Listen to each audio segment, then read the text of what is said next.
ओम मंगलम भगवान विष्णु मंगलम गरुड़ध्वजा मंगलम पुंडरीकाक्षं मंगलाय तनो हरिः।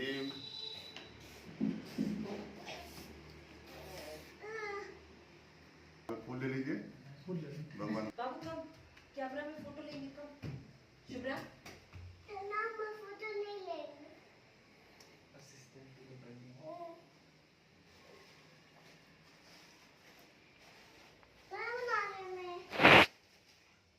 सब लोग हाथ पे फूल ले लीजिए। ओम हरि ओम श्रीमन महागणाधिपतये नमः। ओम लक्ष्मी नारायणाभ्यां नमः। ओम उमा महेश्वराभ्यां नमः। ओम वाणीजन गर्भाभ्यां नमः। ओम सती पुरंतराभ्यां नमः। ओम माता पिता चरण कमलेभ्यो नमः। ओम सर्वेषां आवाहित स्थापित देवताभ्यो नमः। आइए हम लोग भगवान की कथा में प्रवेश करें। इसके पहले भगवान का नाम लेते हैं ताकि मन वाणी पवित्र हो जाए, भगवान की कथा में ध्यान लगे। सब लोग फूल चावल उनको पीछे भी दे दीजिए। ऐसे जुगाड़ बना लिए पीछे टेक। चलिए भगवान का नाम लेते हैं, फिर बाद में कथा हम लोग प्रारंभ करते हैं।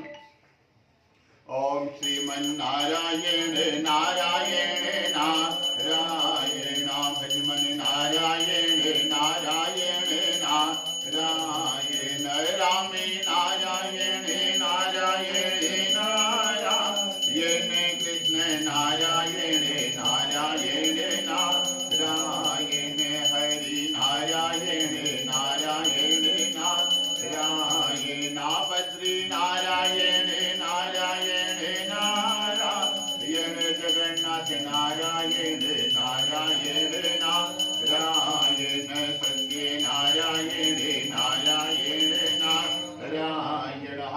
आज प्रथमोध्याय। एक समय की बात है, नैमिषारण्य के स्थान पर सौनक आदि ऋषियों ने 88,000 ऋषियों ने सूत जी भगवान से प्रश्न किया, हे प्रभु, इसे कलयुग में वेद विद्या से रहित है, मनुष्यों को भगवान की भक्ति कैसे प्राप्त होगी और मनुष्यों का उद्धार कैसे होगा? आप उसके विषय में हमें बताएं। क्योंकि जो महात्मा लोग होते हैं, त्रिकालदर्शी होते हैं, उनको सब कुछ पता होता है, वर्तमान भूत भविष्य का। और फिर उनको मालूम चल गया कि कलयुग के मनुष्य अन्य युगों से थोड़ा विपरीत होंगे। वो लोग धर्म कर्म नहीं करेगा, पूजा पाठ में उनको कम इंटरेस्ट होगा, कहीं तीर्थ यात्रा नहीं जाएंगे, और जिससे उनका पाप बढ़ता चला जाएगा जीवन में, और इससे उनको उद्धार नहीं होगा, घर में अशांति हो जाएगी। तो उनके लिए कौन सा पूजा पाठ है, कौन सा दान है, कौन सा पुण्य है, जो बता दिया जाए, जो हर कोई मनुष्य कर सके और जिसके करने से उसकी सब मनोकामना पूर्ण हो जाए। आप उसके विषय में हमें बताएं। तो एक दिन की बात है कि नैमिषारण्य में सनकादिक ऋषियों का एक दिव्य आश्रम है, और वहां पर सभी 88,000 ऋषियों ने एक धर्म सभा बुलाई, जिसमें सभी 88,000 ऋषि और अन्य महात्मागण वहां पर पधारे हैं। और कलयुग के मनुष्यों के लिए उपाय में सभी लोग चिंता में बैठे हैं कि ऐसा कौन सा पूजा पाठ है जो बता दिया जाए और हर मनुष्य के लिए वो संभव हो, गरीब आदमी कर सके, बड़ा आदमी कर सके, और कम से कम समय में हो, जिससे किसी को समय की भी दिक्कत नहीं हो और हर कोई कर सके। तो कोई उपाय समझ में नहीं आ रहा था। उसी रास्ते से सूत जी महाराज थे, और सूत जी महाराज वहीं से जा रहे थे। उन्होंने देखा कि ये महात्मा लोग इतने चिंतित क्यों हैं, कि चिंता में यहाँ पर विराजमान है, बैठे हैं, चलो हम भी चल करके वहां देखते हैं। तो श्री सूत जी महाराज का वहां पर आगमन हुआ। तो जितने भी वहां पर 88,000 महात्मा सब बैठे हुए थे, सब खड़े हो गए। खड़े होकर के सूत जी महाराज को प्रणाम किया, और सूत जी को जब प्रणाम किया तो उनके मन में थोड़ा संकोच हुआ कि सूत जी की महाराज की उम्र मात्र 16 साल की है, और जो वहां पर महात्मा बैठे हैं, कोई 5,000 साल का है, कोई 10,000 साल का है, बड़े बड़े लंबे लंबे उम्र वाले महात्मा बैठे हैं। तो सूत जी ने कहा कि भाई आप लोग हमको क्यों प्रणाम करें, हम तो आपके बच्चे जैसे हैं। तो महात्मा ने कहा कि कोई धन में बड़ा होता है, कोई ज्ञान में बड़ा होता है, कोई बुद्धि में बड़ा होता है, और अपने सनातन धर्म की व्यवस्था है, जो परम ज्ञानी हो, भगवान का भक्त हो, उसको सब जगह पूजनीय है। इसलिए आप पराशर जी महाराज व्यास जी महाराज के शिष्य हैं। सूत जी महाराज व्यास जी के शिष्य थे। तो जितना ज्ञान व्यास जी को था, जिन्होंने चारों वेदों की रचना की, 18 पुराणों की रचना की, उसी तरह ये भी परम ज्ञानी थे सूत जी महाराज। तो महात्माओं ने कहा कि हम आपके ज्ञान को प्रणाम करते हैं मुनि, और आप संकोच न करें, आप परम ज्ञानी हैं। आपके ऊपर अपने गुरु जी की आपकी विशेष कृपा है, इसलिए आपने सारा ज्ञान गुरु जी ने आपको प्रदान कर दिया है। आप ही बताएं कि हम लोग कलयुग के मनुष्यों के लिए कौन सी व्यवस्था बनाएं कि जिसको जीवन में एक बार भी मनुष्य अपने घर पर नियम पूर्वक कर ले, तो हमेशा हमेशा के लिए उसके परिवार के ऊपर लक्ष्मी नारायण की भगवान की कृपा बनी रहे, कभी कोई अशांति उस घर में नहीं आए और हमेशा सुखमय जीवन उसका व्यतीत हो जाए। तो सभी ऋषियों ने सूत जी महाराज का पूजन किया, प्रणाम किया। उसके बाद एक बढ़िया सा आसन लगाया गया, उनको ऊंचा आसन पर बैठाया गया। तो ऋषियों ने प्रश्न किया कि आप बताएं मुनिवर कलयुग के हिसाब से। तो उन्होंने कहा कि हम आपको एक छोटा सा उपाय बताते हैं, आप लोग ध्यान से सुनिएगा। तो कहते हैं कि वो कौन सा उपाय है। कहते हैं उसके लिए तो पहले आपको एक कथा सुननी पड़ेगी। कहते हैं एक दिन की बात है, नारद जी के मन में विचार आया कि चलो आज हम समस्त लोगों में भ्रमण करने के लिए चलते हैं। तो नारद जी गणेश लोग जाते हैं, शिव लोग जाते हैं, माता पार्वती लोग वैकुंठ स्वर्ग सब जगह भ्रमण करते करते धरती पर आते हैं। और धरती पर आया तो धरती पर मनुष्यों का भी हाल चाल जानना चाहा। तो पूरे धरती पर भ्रमण किया और जब महल जैसा घर एक दिखाई पड़ा नारद जी को, तो उनको लगा कि यहाँ पर लगता है ज्यादा सुखी आदमी रहते होंगे, क्योंकि बढ़िया बड़ी बड़ी गाड़ियां खड़ी हैं, महल आलीशान बैठा बना हुआ है, नौकर चाकर से पूरा घर भरा है। तो नारद जी वहां पर गए, उन लोगों ने प्रणाम किया नारद जी महाराज को। नारद जी महाराज जल पानी किए। उसके बाद पूछा भैया आपके यहाँ लगता है पूरा सब लोग पूरा सुखी सुख शांति से रहते हैं, कोई समस्या नहीं है। तो लोगों ने कहा कि महाराज हमारे घर में जितनी समस्या है उतनी और किसी के यहाँ नहीं मिलेगी। बोले क्या है? बोले खाने पीने की व्यवस्था की कोई कमी नहीं है, भगवान ने खूब धन दिया है, परंतु शरीर में इतनी बीमारी दे दिया है कि डॉक्टर ने कहा है खाली आपको दाल का पानी पीना है, खाली देख सकते हैं खाना मना है, खा लेंगे तो आपका बीपी शुगर हाई हो जाएगा।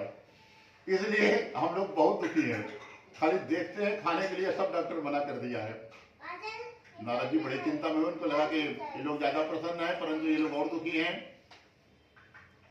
फिर थोड़ी देर बाद नारद जी और आगे बढ़े तो गरीबों का झोपड़ियां झुग्गियां दिखाई पड़ी। सोचे कि चलो इनके यहाँ हाल चाल पूछते हैं क्या समस्या है। तो उन्होंने बताया भाई देखिए हमारे पास घर में आप देख रहे हैं बच्चे परिवार पत्नी सब लोग हैं, विराजमान हैं, किसी के तन पे ढंग का कपड़ा नहीं है, सब 20 जगह से सिला हुआ है, न खाने की कोई व्यवस्था नहीं है। तो नारद जी फिर चिंता में हुए कि जिसको खाने को दिए हैं भगवान उसको खाने नहीं दे रहे हैं, और जिनके पास खाने वाला पूरा परिवार भरा है उनके यहाँ खाने का ही कुछ नहीं है घर में।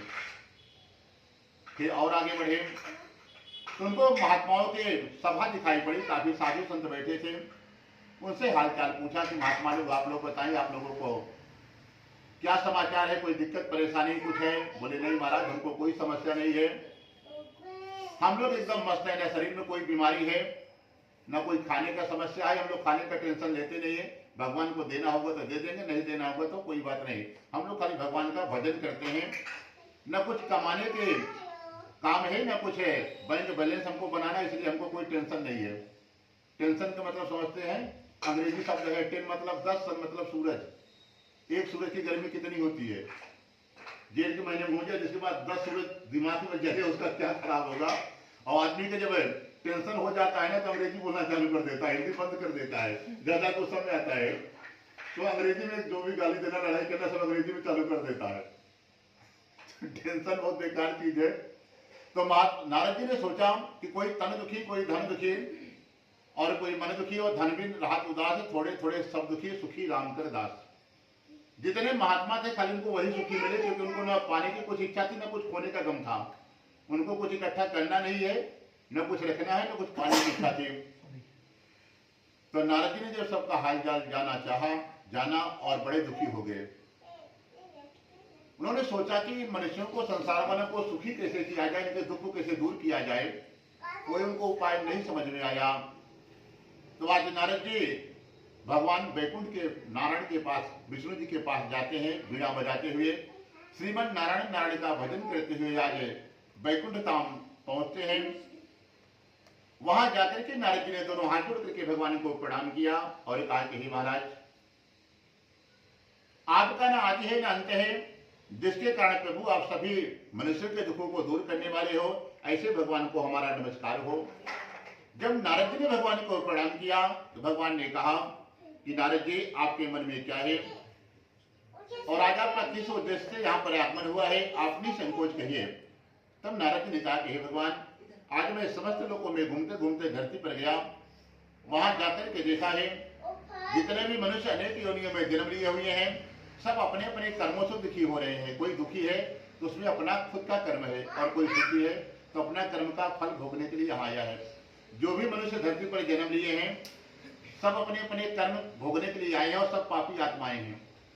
हम लोग भी सब पाप किए हैं, कुछ उसी को फल भोगने के लिए यहाँ धरती पर आए हैं। जो पाप पुण्य से मुक्त हो जाता है, न कोई पाप जीवन में रहता है, न कोई पुण्य से बराबर रहता है, तो वैकुंठ में वही रुक जाता है भगवान की सेवा में, उसको आने जाने का काम खत्म हो जाता है। तो हम लोग पाप आत्माएं कुछ पाप बन गया है, जिसको भोगने के लिए धरती पर भगवान ने हमको भेज दिया है। और फिर उधर शांति से बैठे हो, थोड़ी देर भगवान का कथा सुन लो, ठीक है। तो अब आवाज नहीं आनी चाहिए, खाली सुनना है। सब लोग देखो, कोई बोल रहा है नहीं बोल रहा है ना, सब लोग खाली सुन रहा है, और भगवान को उधर देखना है बस खाली। कमल का फूल कैसे खिला है उसी को देखना है, देखो। तो नारद जी ने भगवान को प्रणाम किया। भगवान ने कहा कि ठीक है नारद जी, आपका क्या उद्देश्य है, आप क्यों आए हैं। तो भगवान ने, नारद जी ने कहा कि प्रभु, आज मैं समस्त लोगों में घूमते घूमते धरती पर गया, वहां जाकर के देखा जितने भी मनुष्य अनेक योनियों में जन्म लिए हुए हैं, सब अपने अपने कर्मों से दुखी हो रहे हैं। हे भगवान, हे नाथ, हे नारायण, यदि हमारे ऊपर आप थोड़ी भी कृपा रखते हैं तो ऐसा कोई उपाय बता दीजिए जिससे कि हम मनुष्यों को जाकर के बता दें और संसार के सभी मनुष्य सुखी हो जाएं, कोई समस्या उनके घर में, उनके परिवार में नहीं रहे। फिर भगवान ने कहा कि नारद जी, आपने मनुष्यों के भलाई के लिए बहुत ही अच्छी बात पूछी है, जिस काम को करने से मनुष्य मोह माया से छूट जाता है, मैं आज आपको बताता हूँ। अब घंटी बजाओ, घंटी बजाओ, बोलना नहीं, किसी को बोलना, जब बोलने का मन करे तो घंटी बजा देना, ठीक है। तब भगवान ने कहा कि नारद जी, आपने बहुत अच्छी बात पूछी है, हम आपको एक छोटा सा उपाय बताने जा रहे हैं। एक सत्यनारायण भगवान की ऐसी कथा है जो मन वांछित फल देती है। ये कथा जो भी आप मन में इच्छा करके जिस उद्देश्य से भी ये कथा को कर रहे होंगे, भगवान ये कथा अच्छे पूर्वक सुनने से, नियम पूर्वक सब कथा ही आपकी मनोकामना पूरी कर देती है। तो नारद जी को बताया कि वो कथा ऐसी कथा है, आपकी समस्त मनोकामनाओं को पूर्ण कर देगी।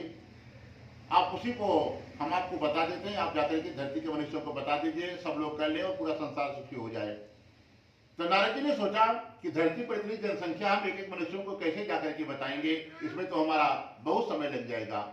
तो भगवान से प्रार्थना किया कि प्रभु, आप ही चलिए धरती पर, हम व्यवस्था बनाते हैं कि कहाँ ज्यादा से ज्यादा लोग रहते हों, और आप चलिए वहीं पर बता दीजिए, और वो लोग पूरे संसार में इसका प्रचार प्रसार कर देंगे, तो उसका जल्दी से जल्दी पूरा संसार सुखी हो जाएगा।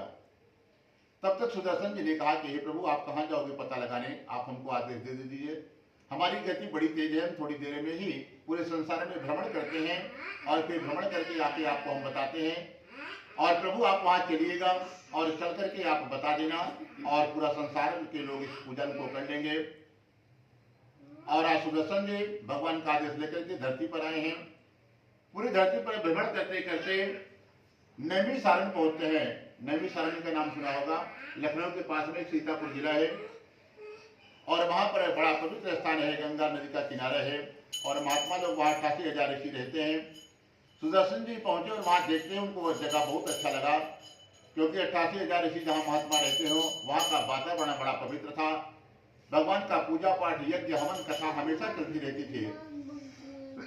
इसलिए सुदर्शन जी रुके, और रुक करके भगवान को जाकर के बताया, प्रभु आप एक धरती पर एक ऐसा दिव्य स्थान है जो बड़ा ही, वहां का वातावरण बड़ा शुद्ध है, जहाँ पर कोई आवाज नहीं है, कोई शांति एकदम पूरा है, गंगा की नदियां वहां पर बह रही हैं, आप वहीं चल करके बताइए। और एक बात वहां पर और है कि 88,000 महात्मा वहां हमेशा रहते हैं। नारद जी के साथ में 88,000 महात्मा और सब सुन लेंगे। जब सुदर्शन जी धरती पर आए तो वहां के 88,000 महात्माओं ने पूछा कि आप किस लिए आए हैं महाराज, आप बताएं। तो उन्होंने बताया कि भगवान धरती पर आने वाले हैं, हम उसी का पता लगाने आए थे कि भगवान को कहाँ पर बुलाया जाए और संसार के कल्याण के लिए कोई उपाय भगवान बताने वाले हैं। जब ये समाचार 88,000 महात्माओं को पता चल गया तो 88,000 महात्माओं ने एक दूसरे से बताते बताते पूरी धरती पर प्रचार प्रसार हो गया। जो महात्मा गुफा में बैठे थे उनको भी कान मिला कि भगवान धरती पर आ रहे हैं।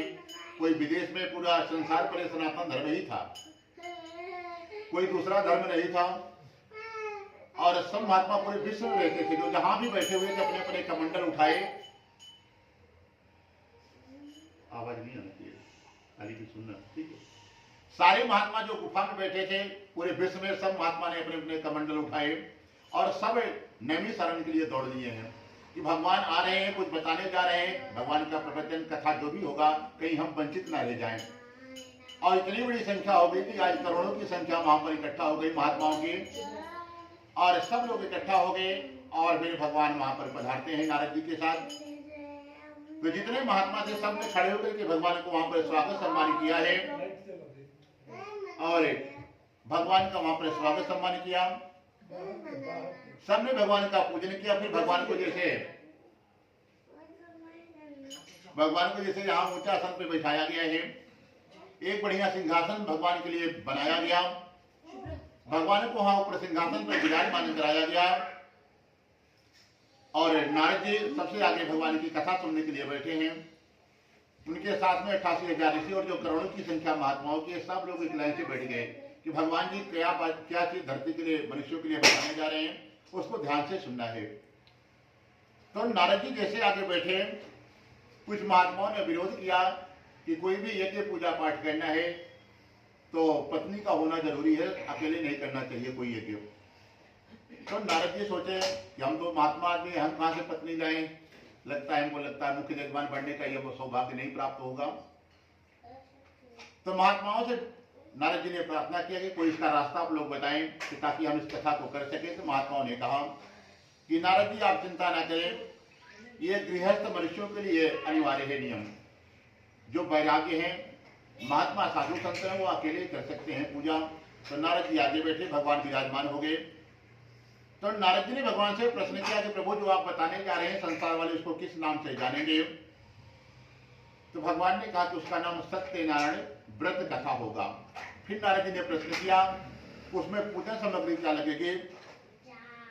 तो भगवान ने कहा कि उसमें पके केले के फल, शक्कर, घी, दूध, दही, गेहूं का चूर्ण लीजिए, गेहूं के भाव में 60 का चूर्ण लीजिए और भक्षण और पदार्थ घर में जितने प्रकार का खुद बना सकते हैं उतने प्रकार का अपने हाथ से बनाइए घर में, बढ़िया बढ़िया पकवान। और आपके मिथिला में तो बहुत बढ़िया पकवान बनता है दुनिया भर का। और भगवान को 56 प्रकार का भोग बहुत पसंद है। आप 56 प्रकार का आइटम इस घर में बना सकते हैं। बना के बढ़िया एक थाली सजाइए जिस दिन भगवान का पूजन रखिए और पूजन के बाद भगवान के सामने अर्पण करिए। भगवान बहुत खुश हो जाते हैं जो 56 भोग लगाता है भगवान को। बढ़िया पकवान बना करके भगवान के सामने रखिए। और फिर नारद जी ने कहा कि और क्या नियम, क्या विधि है। तो भगवान ने कहा कि इसका नाम सत्यनारायण व्रत कथा है। इस कथा को सुबह से शाम तक व्रत रखें, शाम को सुने, तभी सत्यनारायण व्रत कथा हुई। जो दिन में सुन लेते हैं उनकी सत्यनारायण कथा होती है, व्रत नहीं होता, व्रत छूट जाता है। इसलिए शाम को ही ये कथा सुननी होती है। और इसका एक नियम है कि इस दिन आप पूजन करें, अकेले नहीं सुने। जितना ज्यादा से ज्यादा लोगों को बुला सकें उतना ही ज्यादा पुण्य फल प्राप्त होता है। क्योंकि ये कथा गंगा का काम करता है। जो गंगा नहाने में पाप धुल जाता है, वही भगवान की कथा सुनने से सारे पाप भूल जाते हैं। क्योंकि इसका नाम, भगवान की कथा को ज्ञान गंगा भी कहा जाता है। और ये ऐसी गंगा है, वो गंगा से भी बड़ी बहनें मानी जाती है, इनका ज्यादा महत्व है। वो गंगा आप नहाने के लिए आपको वहां तक जाना पड़ेगा और उसमें ज्यादा अंदर घुसे तो खतरा भी है। और इस गंगा को आप कहीं भी बुला सकते हैं, कहीं भी बहा सकते हैं और ये भी गंगा सारे पाप को धुल देंगे। ये भी गंगा वही काम करती है। और इसमें जितना अंदर घुस करके नहाएंगे, जितना भाव से भगवान की कथा सुनेंगे, उतना ही आनंद आएगा। इसमें खतरा कोई नहीं है। इसलिए इन गंगा का ज्यादा महत्व है। और वो गंगा भगवान के चरणों से निकली है और ये गंगा भगवान के मुख से निकली है। ये गंगा भगवान ने स्वयं बताई है नारद जी के माध्यम से पूरे संसार वालों को। तो इसलिए इनका भी बड़ा महत्व है। ये गंगा का जो घर पे आपके बह रही है अभी। तो नारद जी ने प्रश्न पूछा कि आप विशेष उपाय बताएं। तो कहते हैं सुबह से शाम तक व्रत रखें, कथा सुने, कथा समाप्त हो जाए तो ब्राह्मणों को भोजन कराएं बाकी जितने लोग को बुलाए हैं भोजन की व्यवस्था है, सबको भोजन कराइए, नहीं तो चरणामृत प्रसाद दीजिए।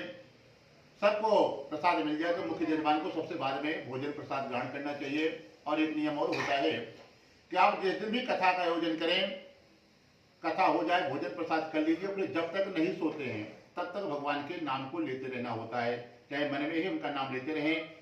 अगर नहीं कर पा रहे हैं तो हो सके भगवान का भजन कीर्तन करिए, सब लोग भोजन पानी करके बैठ के भगवान का भजन करिए, और नींद आए तो जाके सो जाइए। इतना ही नियम कथा का है। और इस नियम के साथ आप कभी भी कर सकते हैं, जिस दिन भी कर लोगे उसी दिन से सारी जिम्मेदारी आपके जीवन की भगवान स्वयं ले लेते हैं। आप कुछ भी मन में विचार करो कि हमको ये करना है, ये हमको चाहिए, खाली आप मन में विचार करोगे, व्यवस्था वो कर देंगे। खाली एक बार नियम पूर्वक इस कथा को खाली कर लीजिए, बस उतना ही बहुत है। पूरा जीवन आपके भगवान की जिम्मेदारी, आगे कैसे नाव को आपको चलाना है। संसार में जब तक रहता सब प्रकार के सुख सुविधा भगवान प्रदान करते हैं, और अंत में वो नरक नहीं जाने देंगे, आपको वैकुंठ की प्राप्ति होगी, मोक्ष मिल जाता है इस कथा को सुनने से। इस कथा का बड़ा महत्व है। बोलो सत्यनारायण भगवान की जय। चलिए भगवान का नाम लीजिए।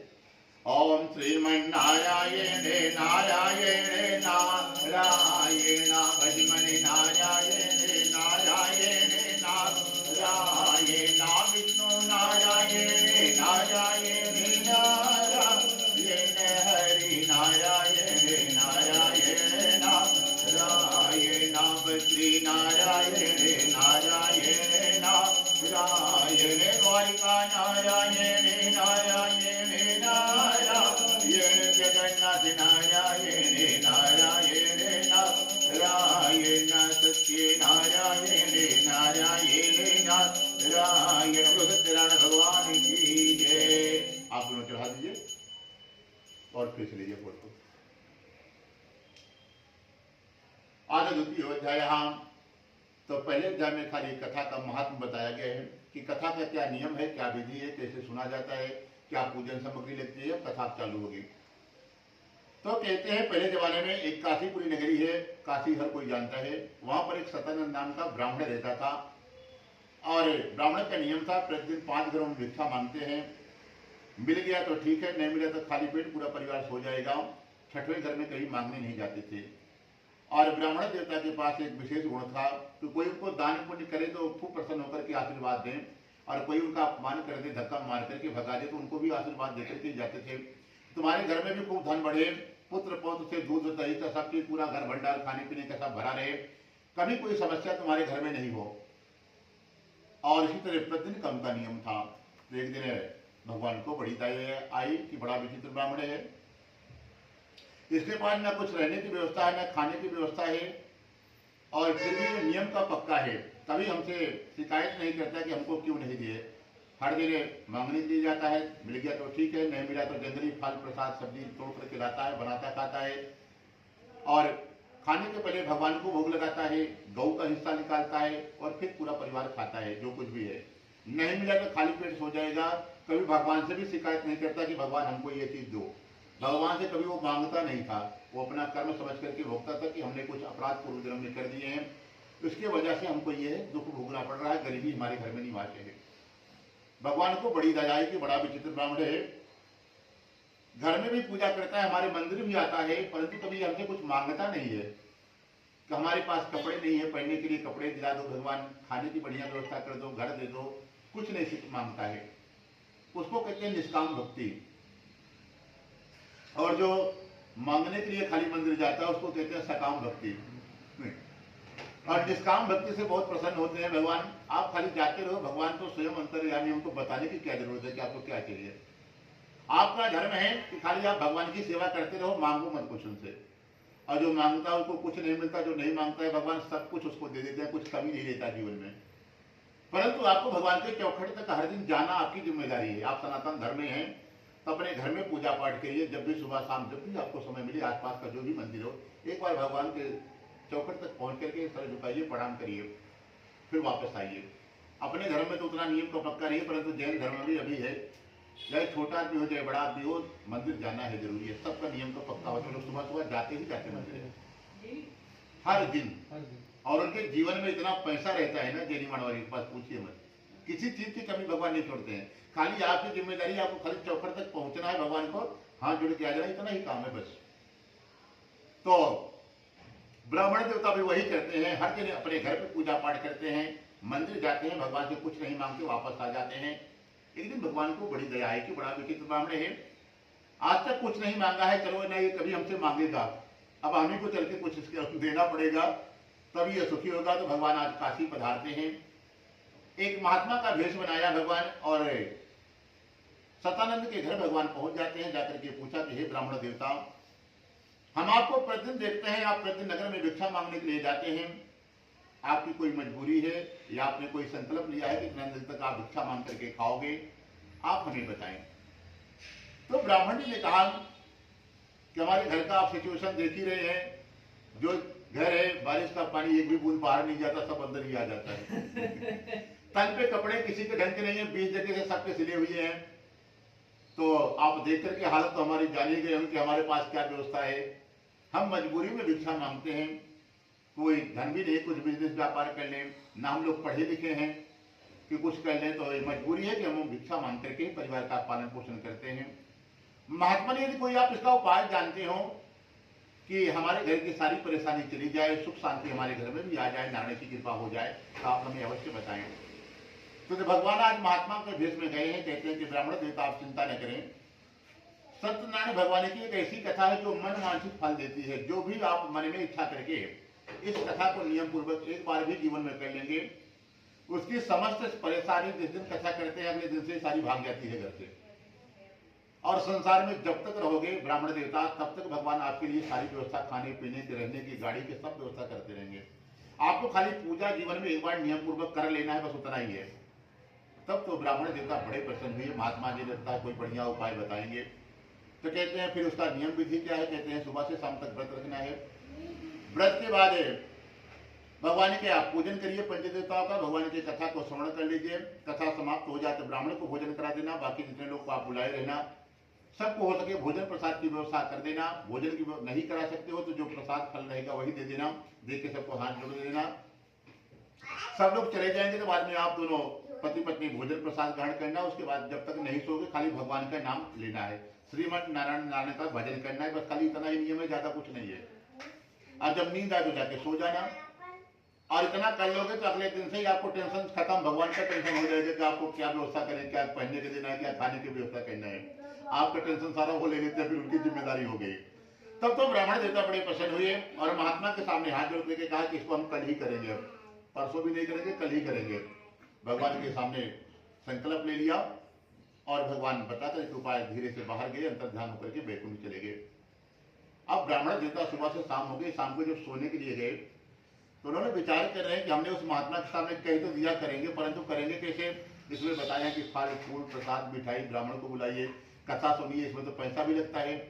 और ये भी बताया कि जब पूजा समाप्त हो जाए तो जिनको बुलाओगे उनको भोजन भी कराना पड़ता है, हमारे खुद की खाने की व्यवस्था नहीं है, घर में अनाज नहीं, तब खिलाएंगे क्या।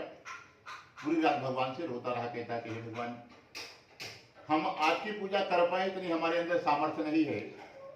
अब ये भी व्यवस्था जैसे आपने महात्मा को हमारे घर पे भेजा था, उपाय बताया है, कथा की सामग्री की भी जिम्मेदारी आपकी ही है, आप ही व्यवस्था करिएगा हमारी पूजा की। हम आपसे जैसे मर्जी ये हमारे हाथों से आप अपनी पूजा करा लेना, बाकी हमारी बस की बात नहीं है कि हम आपकी पूजा कर सकें। और यह सत्य भी है, चाहे धन वाला हो चाहे निर्धन हो, जब तक भगवान खुद नहीं चाहेंगे तब तक आप उनकी पूजा नहीं कर सकते हैं। एक एक आदमी 70-80 साल का हो जाता है, कभी वो कथा नहीं सुना होता है भगवान की कि सामने बैठ कर के जीवन में किया हो, क्योंकि भगवान खुद नहीं चाहते कि आप उनकी कथा करें। जिसके ऊपर विशेष कृपा होती है वही भगवान की कथा में जजमान बनकर के भागवत कथा, राम कथा, सत्यनारायण की कथा सुन सकता है। और जब वो नहीं चाहे तो कुछ नहीं कर सकता, आपके पास टाइम ही नहीं रहेगा। ऐसे भगवान सिचुएशन बना देंगे कि आपका जीवन कब जन्म लिए कब बूढ़े हो जाओगे पता ही नहीं चलेगा, समय मिलेगा ही नहीं आपको। तो आज भगवान पूरा उपाय बता गए, बता करके चले गए। ब्राह्मण देवता रात भर भगवान से प्रार्थना करते रहे। तो सुबह उठते हैं, जैसे ब्राह्मण देवता 5 घर में जाते थे भिक्षा मांगने के लिए, वैसे गए हैं। तो आज 5 घर में ही भगवान ने ऐसी कृपा बरसाई है कि उनको इतना धन मिल गया, इतना धन मिल गया, जिससे बढ़िया बढ़िया भगवान के लिए पके केले के फल, शक्कर, घी, दूध, दही, गेहूं का चूर्ण लाया है। खाने के लिए बढ़िया बढ़िया पूरे पदार्थ को बुलाया, बनवाया, मंगाया है, खरीदा है। और आज ब्राह्मण देवता बड़े प्रसन्न हुए और आज खुशी से उनके आंसू भर गए आंख से। किसी नगर में हर दिन हम भिक्षा मांगने के लिए आते थे, आज तक कभी भरपेट भोजन हम लोग नहीं कर पाए हैं पूरा परिवार। और आज भगवान ही चाहते हैं कि लगता है हमारा दुख दूर हो जाए, इतना धन दिला दिए हैं कि हमारी कथा भी हो जाएगी और भंडारा भी हो जाएगा। जितने भी लोग आएंगे सबको भोजन करा सकते हैं। भगवान ने आज इतना हमको दिला दिया। भगवान को प्रणाम किया, सारी व्यवस्था बनाई, शाम को घर आए हैं। अपने पत्नी को बताया कि भगवान के लिए बढ़िया बढ़िया पकवान बनाइए, आज भगवान ने खूब हमको धन दिया है। बढ़िया कढ़ाई पंडितानी जी ने चढ़ाई, 56 भोग भगवान के लिए थाली में सजाया। सुबह से शाम तक व्रत रखा है। शाम के समय अपने भाई बंधु पड़ोसियों को सबको बुलाया है और बैठ करके भगवान की कथा सुन रहे हैं। कथा सुन रहे थे, कथा धीरे धीरे पूर्ण हुआ तो ब्राह्मण देवता देख रहे हैं कि जो लोग गांव वाले आए हैं, जो इसके पास पैसे था, कथा के बाद कुछ लोग पैसे भगवान को चढ़ा रहे हैं। जो किसान लोग आए थे, कोई अनाज लेकर के आया था, कोई गेहूं चावल आटा सब भगवान के सामने चढ़ा रहे हैं। तो ब्राह्मण देवता बोले, मन में विचार कर रहे हैं कि लगता है भगवान की पूजा के बाद भगवान को कुछ दान करना पड़ता है, कथा फ्री में नहीं सुनना चाहिए, परंतु हमारे पास तो कुछ है ही नहीं, हम क्या चढ़ाएं, न हमारे पास धन है न घर में अनाज है। तो थोड़ी देर विचार किया तो उनको समझ में आया कि भगवान इतना निर्दयी नहीं होगा, भगवान ने कुछ ना कुछ तो हमको भी दिया होगा। तो थोड़ी देर बाद विचार करने के बाद उनको समझ में आया कि भगवान ने हमको धन नहीं दिया तो कोई बात नहीं, हमारे पास गरीबी तो है, जो भगवान दिए हम वही तो भगवान को चढ़ाएंगे, हम कहां तो जाने जाएंगे पड़ोसी को मांगे धन। तो ब्राह्मण देवता ने कहा, प्रभु जो आपने दिया है वही हम आपके चरणों में अर्पण करेंगे, दूसरा हमारे पास कोई और व्यवस्था नहीं है, हम अपनी गरीबी आपके चरणों में चढ़ा देते हैं। और भगवान इतने दयालु हैं कि आप कुछ भी चढ़ा दीजिए, सब कुछ वो लेने के लिए बैठे हैं। खाली एक बार उनके चौखट पे आप जाकर के देखे तो देखिए, एक बार आंसू भरा भगवान के चरणों में हाथ जोड़ के कहता कि महाराज आज हमारे पास इसके अलावा कुछ नहीं देने को है, हम भी जो सब लोग चढ़ रहे हैं तो हम भी आपके चरणों में चढ़ा देते हैं। और भगवान इतनी प्रसन्नता से उसकी सारी गरीबी को ग्रहण कर लिए। और अगले ही दिन भगवान ने ग्रामवासी बन करके कहीं से बहुत से धन की व्यवस्था ब्राह्मण के घर पे पहुंचा जाते हैं, जिसे ब्राह्मण देवता ने रहने की, कपड़े की, खाने की सारी व्यवस्था बना ली 2 दिन में ही। और सब प्रकार की समस्या उनके भगवान ने हरण कर लिया और सब प्रकार के सुख होकर के अंत में वो वैकुंठ को जाते हैं। तो कहते हैं ब्राह्मण के कथा करने के बाद और क्या घटना, कहां पर कथा हुई है वो भी हमें बताएं। तो कहते हैं उसी नगर में एक लकड़हारा भी रहता था, वो भी गरीब आदमी था। सुबह से शाम तक लकड़ियां बेचता था, कभी कभी तो उसकी लकड़ियां नहीं बिके, सुबह निकल के पूरा लेके जाए, पूरा लेकर के शाम को घर वापस आ जाए। उसके घर पर भी गरीबी था, भरपेट कोई भोजन नहीं कर पाता था। और कहीं बारिश का सीजन जैसे बेंगलोर में आ जाता है, हफ्तों हफ्तों का आ जाए, तो ना लकड़ियां बिके ना घर में भोजन हो। आज भी देखिए काफी गरीब लोग आपको सड़क पर दिख जाएंगे, तो जो लेबर का काम करते हैं सुबह निकलते हैं, शाम को 1 पाव चावल आटा थोड़ा थोड़ा सब्जी लेकर के आते हैं। उनके पास इतना पैसा बने कि 2-3 किलो चावल खाली खरीद लें। अब उसमें उनका पेट भरेगा कि नहीं भरेगा वो भी नहीं मतलब है, उसी में पूरे परिवार को निकालना है। आज के उनके खर्चा ही उतना आमदनी है। और अगर जिस दिन बारिश आ जाए, काम पे नहीं जाते, उधर खाली पेट कैसे उनका परिवार का पालन पोषण होता है, अब वही लोग जाने। बड़ा संसार दुखी है। तो लकड़हारा भी बड़ा दुखी था। इसी तरह प्रतिदिन घूमता था। एक दिन की बात है, लकड़ी बेचते बेचते रास्ते में उसको बड़ी जोर से भूख और प्यास लग गई। उसके पास पैसे नहीं सके कुछ खरीद करके दुकान से खा सके। तो एक ब्राह्मण का घर दिखाई पड़ा, सोचा चलो वहां मांग करके देखते हैं, भगवान की इच्छा होगी तो कुछ दिला देंगे तो हम खा लेंगे, नहीं तो हर इच्छा धारण की जैसे उनकी मर्जी होगी। वहां पर पहुंचा तो देखा कि ब्राह्मण देवता के घर पर कोई पूजा हो रही है। लकड़हारा शांति से बैठ करके भगवान की पूजा में सम्मिलित हुआ। कथा का नियम है, जब कहीं किसी की कथा में कहीं भी जाए, चाहे भागवत कथा, चाहे राम कथा, चाहे सत्यनारायण की कथा हो, तो आप जैसे लेट आ रहे हैं तो सबसे पीछे शांति से बैठ जाइए। आपकी वजह से जो आपके बगल में बैठा उसका ध्यान नहीं भंग हो। एक क्षण भी भगवान की कथा रुकनी नहीं चाहिए। अगर बीच में चले जाते हैं, अगर कथा रुक जाती है तो उसका दोष उसको लग जाता है, जिसकी वजह से वो कथा रुकती है। परंतु आजकल तो कलयुग के नियम ही है कि कहीं भागवत का राम कथा हो तो जितने बड़े बड़े नेता कथा के बीच में ही पहुंचेंगे, कि जब पूरा माहौल जमा रहे तो भी वहां पर पहुंचे तो 2 मीटर तो सबको नजर पड़े कि नेताजी आएंगे। और महापापी आदमी है, महापाप इकट्ठा कर लेते हो अपने दिखाने के चक्कर में। भगवान का कथा का नियम है कि आपकी वजह से कथा नहीं रुकनी चाहिए। आप पहले जाइए, बाद में जब बीच में कथा नहीं रुकने जाना है, कहीं भी जाना है दिखाने के लिए कि हम आए, हमारा सम्मान हो, सब लोग देखे। तो लकड़हारा वहां पर पहुंचा, शांति से पीछे बैठ गया, भगवान की कथा को सुना है। जब कथा पूर्ण हो गई, प्रसाद के नाम मिला है, उसके बाद ब्राह्मण को आकर के प्रणाम करता है कि हे ब्राह्मण देवता, ये कथा आप कितना दिन से कर रहे हैं, ये करने से क्या फल मिलता है, आप हमको भी बताएं। तो ब्राह्मण ने कहा कि पहले मैं इस नगर का सबसे गरीब आदमी था, हमारे पास खाने तक की व्यवस्था नहीं होती थी। कहीं एक बार हमारे घर पर महात्मा एक आए थे, बड़ा सिद्ध महात्मा थे। उन्होंने इस कथा की महिमा को बताया। हमने पहली बार में इस कथा को नियम पूर्वक कर लिया, जो कथा का नियम महात्मा को बता करके गए थे।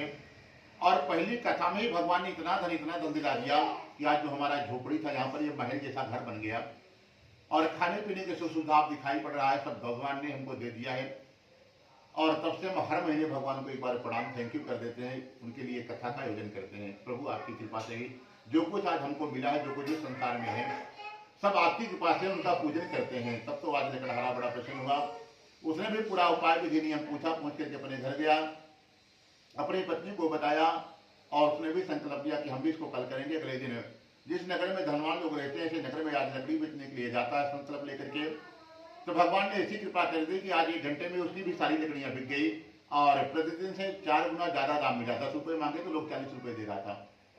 तब तो वो भी बड़ा प्रसन्न हुआ, लगता है भगवान चाहते हैं कि हमारा भी आज दुख दूर कर ही देंगे, क्योंकि इतना दिन बैठते थे, कभी कभी तो पूरा दिन ले गए और फिर घूम के घर आ जाते थे।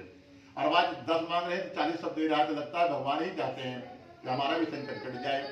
1 घंटे में सारी लकड़ियां बिक गई, 4 गुना धन मिला। तो उन्होंने भी बढ़िया खाने पीने की व्यवस्था, फल फूल प्रसाद लेकर के आए हैं। शाम के समय अपने भाई बंधु मित्रों को बुला करके भगवान का पूजन कर रहे हैं।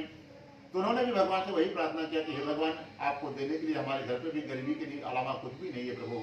जैसे आपने उस ब्राह्मण के ऊपर कृपा की है, वैसे हमारे परिवार पर भी आप कृपा करें।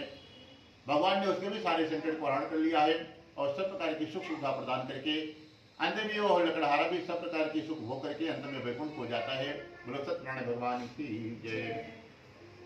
ओम श्रीमन्नारायण नारायण नारायण भजमनि नारायण नारायण नारायण भजमनि नारायण नारायण नारायण विष्णु नारायण नारायण नारायण गोविंद नारायण नारायण नारायण राम नारायण नारायण नारायण कृष्ण नारायण नारायण नारायण सत्य नारायण नारायण नारायण भगवान नारायण नारायण नारायण सत्यनारायण भगवान की जय। आदि तृतीय अध्याय।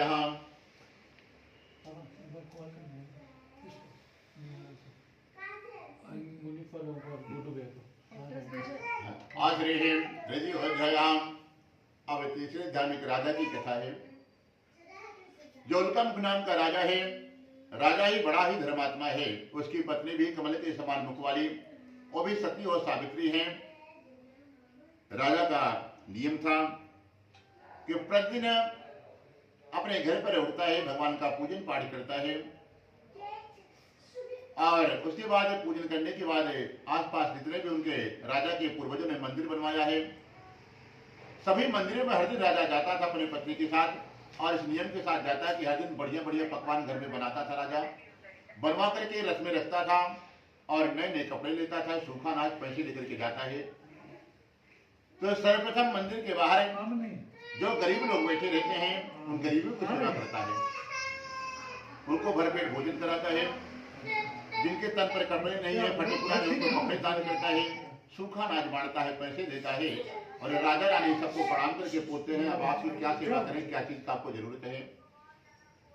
पूछ करके उनके दुखों को दूर करता है और उसके बाद फिर मंदिर में जाता है। मंदिर में जाकर के भगवान का पूजन अभिषेक करवाता है राजा। और ब्राह्मणों को 1 मांगे तो 4 मांगते ही नहीं थे, पहले उतना ही दान दे देता था, सोना चांदी धन, कि ब्राह्मण खूब प्रसन्न रहते थे। दान पुण्य पूजा पाठ करता। उसके बाद फिर ब्राह्मणों से एक दिन ब्राह्मणों ने पूछा कि राजन, हम आपको देखते हैं, आप हमारे मंदिर में आते हैं, आसपास सभी मंदिरों में जाते हैं, गरीबों की सेवा करते हैं, सबको धन देते हैं, पैसे रुपए देते हैं, इतना आप दान पुण्य करते हैं, परंतु आप खुश क्यों नहीं रहते, इतना उदास क्यों रहते हैं। तो राजा ने कहा कि भगवान ने हमको खूब धन दिया है, पैसे रुपए सब दिया, परंतु धन को यूज करने वाला घर में कोई भी नहीं है। हमारे घर पर संतान एक भी नहीं है। इसी बात के लिए हमको कभी हंसी नहीं आती, राजा रानी हमेशा उदास रहते हैं। तो पुजारी ने कहा कि राजन आप चिंता न करें, हम आपको आज एक छोटा सा उपाय बता देते हैं, खाली उसी को जाके कर लेना घर पर और 1 साल के अंदर ही आपके यहाँ संतान हो जाएगी, आपका वंश आगे चल पड़ेगा। राजा ने तुरंत चरणों पर गिर पड़कर कहते हैं हमें शीघ्र बताएं। तो उस पुजारी ने कहा कि राजन, एक सत्यनारायण भगवान की ऐसी कथा है जो मन वांछित फल देती है। एक काम करो, यदि किसी को संतान पाना चाहते हो तो इस कथा को किसी पवित्र नदी के किनारे किया जाता है या कोई नदी का संगम हो। तो आपके नगर के पास में जो कोई नदी हो वहीं पर यह आयोजन कर लेना। सुबह से शाम तक व्रत रखना। शाम के समय अपने भाई बंधु मित्रों को लेकर के जाइए, वहां पर बैठ करके विधि विधान के साथ भगवान का पूजन करिए, कथा को श्रवण करिए। कथा जब समाप्त हो जाए तो ब्राह्मण को भोजन करा देना। जितने लोग को लेके जाएंगे राजन, सबको भोजन भंडारे की व्यवस्था कर देना। सबको भोजन कराने के बाद राजा रानी आप दोनों को भोजन करना है। भोजन करने के बाद जो पूजन सामग्री रहेगी उसको बहते हुए जल में सब विसर्जन कर देना। वापस घर आ जाना। घर आने के बाद एक नियम और होता है, जब तक आप नहीं सोओगे तब तक भगवान के नाम को लेते रहना। भगवान नारायण का भजन करना है घर में। ऐसा नहीं कर पाओ तो भजन मंडली बुला लेना, बैठ कर भगवान का खूब भजन करना। जब नींद आए तो जाके सो जाना। खाली इतना ही नियम आपको करना है। और राजन साल भर भी नहीं बीतेगा, साल भर के अंदर आपके यहाँ संतान हो जाएगी घर में। राजा उपाय पूछा, ब्राह्मण को खूब दक्षिणा दिया, प्रणाम करके वापस घर आया। अपने मंत्री को बुलाया और राजा ने कहा कि कल हम लोग एक पूजन करने वाले हैं। राजा के नगर के पास में भद्रशिला नामक नदी है, वहां पर बढ़िया भगवान का इसी तरह दिव्य दरबार सजाया गया। केले के खंभे मंगाए गए, वेदी मंडल बनाया गया, भगवान नारायण की मूर्ति की स्थापना हुई। अगले दिन राजा रानी व्रत रखा। शाम के समय परिवार के साथ वहां पर पहुंचता है, बैठ करके भगवान की कथा को सुन रहा था। उसी नगर में एक साधु नामक बनिया रहता था, वो भी व्यापार से वापस घर के लिए जा रहा था। शाम के समय उसने देखा है ये तो हमारे नगर का राजा है और ये शाम के समय कौन सा पूजा कर रहा है, जरूर कोई विशेष बात होगी। साधु बनिया ने अपने नाव को किनारे ठहराया, वापस नाव से उतरा है, जहां कथा हो रही थी बीच में आकर के बैठ गया। भगवान की कथा को श्रवण किया, कथा पूर्ण हुई। फिर राजा को जाकर के प्रणाम किया और राजा से पूछता है कि राजन, आप इतने भाव से कौन सा पूजा कर रहे हैं, वो आप किस उद्देश्य से कर रहे हैं। तो राजा ने कहा कि हे सेठ जी, हमारे पास कोई संतान नहीं है, एक संतान पाने की इच्छा से हम लोग पूजन कर रहे हैं। तब तो सेठ जी ने कहा कि राजन, हे सेठ जी राजन, हमारे पास भी सोने चांदी का कारोबार है, धन की कोई कमी नहीं है, परंतु संतान हमारे घर पर भी एक भी नहीं है। आप हमें भी ये पूरा विधि उपाय बता दें, हम भी अपने घर पर कर लें, ताकि हमारा भी वंश आगे चल पड़े, हमारे यहाँ संतान हो जाए। तब राजा ने पूरा विधि उपाय पूछा और राजा से पूछ करके साधु बनिया अपने घर गया, अपनी पत्नी को बताया। उनकी पत्नी बड़ी प्रसन्न हुई और कहते हैं कि सेठ जी, इसको हमको कल ही करना है, कैसे भी ये पूजा हमसे करवा लीजिए ताकि हमारा भी वंश आगे चल पड़े।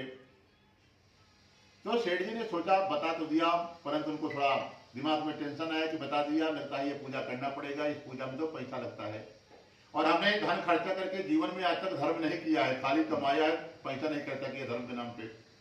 और पत्नी का विरोध कर दे, सेठ जी में इतनी साहस नहीं थी, शाम को बेले चलेगा घर में, मना कर देते हैं। अब क्या करें। फिर काफी देर सेठ जी विचार कर रहे थे, फिर थोड़ी देर उनको उपाय समझ में आया कि भगवान को अगर फल फूल प्रसाद नहीं भी व्यवस्था किया जाए तो फ्री में कोई ना कोई तो रास्ता होगा। तो एक बार कहीं कथा सुने थे, दूर से माइक में कहीं हो रही थी कि गरीबों के लिए एक व्यवस्था भगवान ने बताई है। भगवान कहते हैं कि पत्रम पुष्पम फलम तोयम, कोई भी एक जंगली फल भी ला करके हमारे चरणों में रख दीजिए, कोई जंगली पत्ता फूल जो दरिद्र आदमी हो उसके लिए व्यवस्था बनाई गई है भगवान ने, तभी भगवान उसके काम कर देते हैं। या फिर तोयम मतलब जल की पर्यायवाची है। जल कौन सा? आंसू। भगवान के सामने अगर टपक जाए और तभी आएगा जब भाव एकदम पक्का होगा। जो धर्मात्मा होगा, पूजा पाठ करता है, वो उसी की आंख से आंसू आता है। कोई धार्मिक प्रसंग कथा सुनिए या कोई भी सीरियल देखिए, भक्ति वाला तो अपने आप आंसू आ जाता है। तो सेठ जी को लगा कि लगता है ये वाली व्यवस्था ठीक है। जब पत्नी हमारी मान गई, उनके सामने गए, बोले भगवान तो खाली भाव के भूखे हैं देवी, उनको फल फूल प्रसाद की क्या जरूरत है। भगवान को तो सुबह से लेकर के भगवान ने जिसको जितना दिया है, कोई पंचमेवा का भोग लगाता है, कोई फल का लगाता है अपने मंदिर में, कोई मिठाई, कोई मिश्री, कोई 56 भोग हर दिन घर में बना करके भगवान के सामने अर्पण करता है। भगवान तो ऐसे खाए पिए मस्त रहते हैं। अब भगवान खाली भाव के भूखे हैं। एक काम करो, घर के पास में लक्ष्मी नारायण का मंदिर है, चलो हम दोनों चलते हैं, भगवान से प्रार्थना करते हैं, भगवान जरूर हमारी सुनेंगे। फिर अपनी पत्नी को किसी तरह समझाया सेठ जी, लेकर के मंदिर पहुंच गए और भगवान के चौखट पे बैठ गए।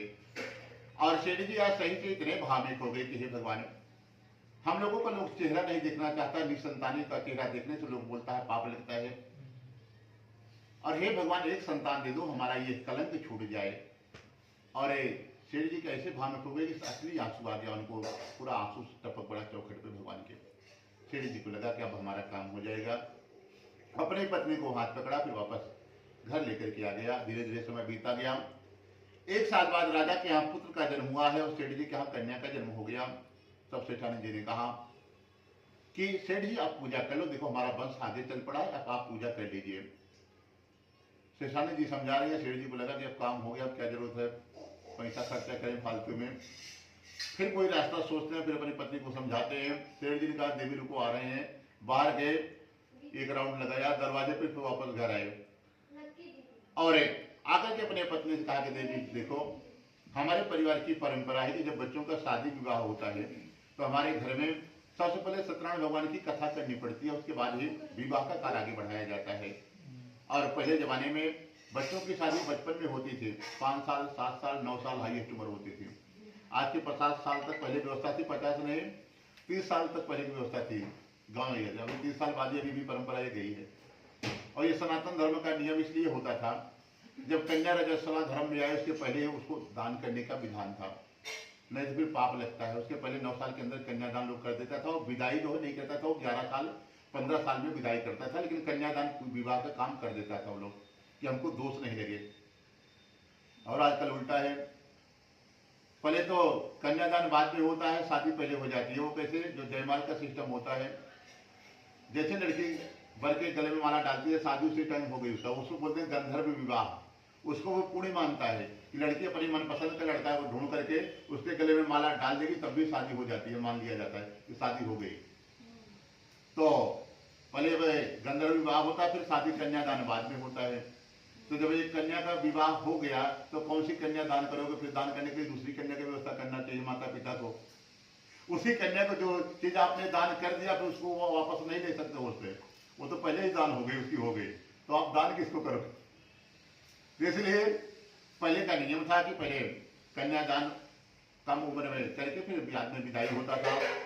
तो सेठ जी ने कहा कि देखो 5 साल में अभी हम लोग इतने बूढ़े नहीं है कि संसार छोड़ करके जाना पड़ेगा, चलो भगवान से एक बार फिर से माफी मांग करके आते हैं कि भाई बहुत खर्चे में है, घर पे इतने सालों बाद संतान हुई है, बहन बेटी आएंगे, रिश्तेदार आएंगे, सबको कुछ ना कुछ गिफ्ट देना पड़ेगा, बहुत धन खर्चा हो जाएगा, नगर के सेठ साहूकार हैं सबको खिलाना पिलाना भी पड़ेगा। तो इससे बढ़िया चलो भगवान से माफी मांग करके आते हैं, भगवान करुणा निधान है, जरूर माफ कर देंगे। आज करुणा निधान भगवान का नाम क्यों पड़ा है मालूम है? अपने यूपी बिहार का एक नियम है कि कोई भी पत्नियां अपने पति का नाम नहीं लेती है, शहर वाली को लेती है लेके बुलाती है, हम लोगों के सामने ही बुला लेते हैं आवाज लेके, परंतु ऐसा करना नहीं चाहिए। कोई कोड वर्ड रखा जाता है, ए जी ओ जी लो जी जो भी नाम रखो कि वो कोड वर्ड से बुलाती हैं। तो सीता जी ने भी राम जी को जब बच्चे नहीं हुए थे लवकुश, तो उनको नाम रखा था करुणा निधान। जब करुणा निधान को बुलाना हो तो बोले करुणा निधान बुलाओ, तो लोग जान लेते थे कि राम जी को बुला रही है माता जी। तो सीता जी ने ही भगवान का नाम रखा था करुणा निधान।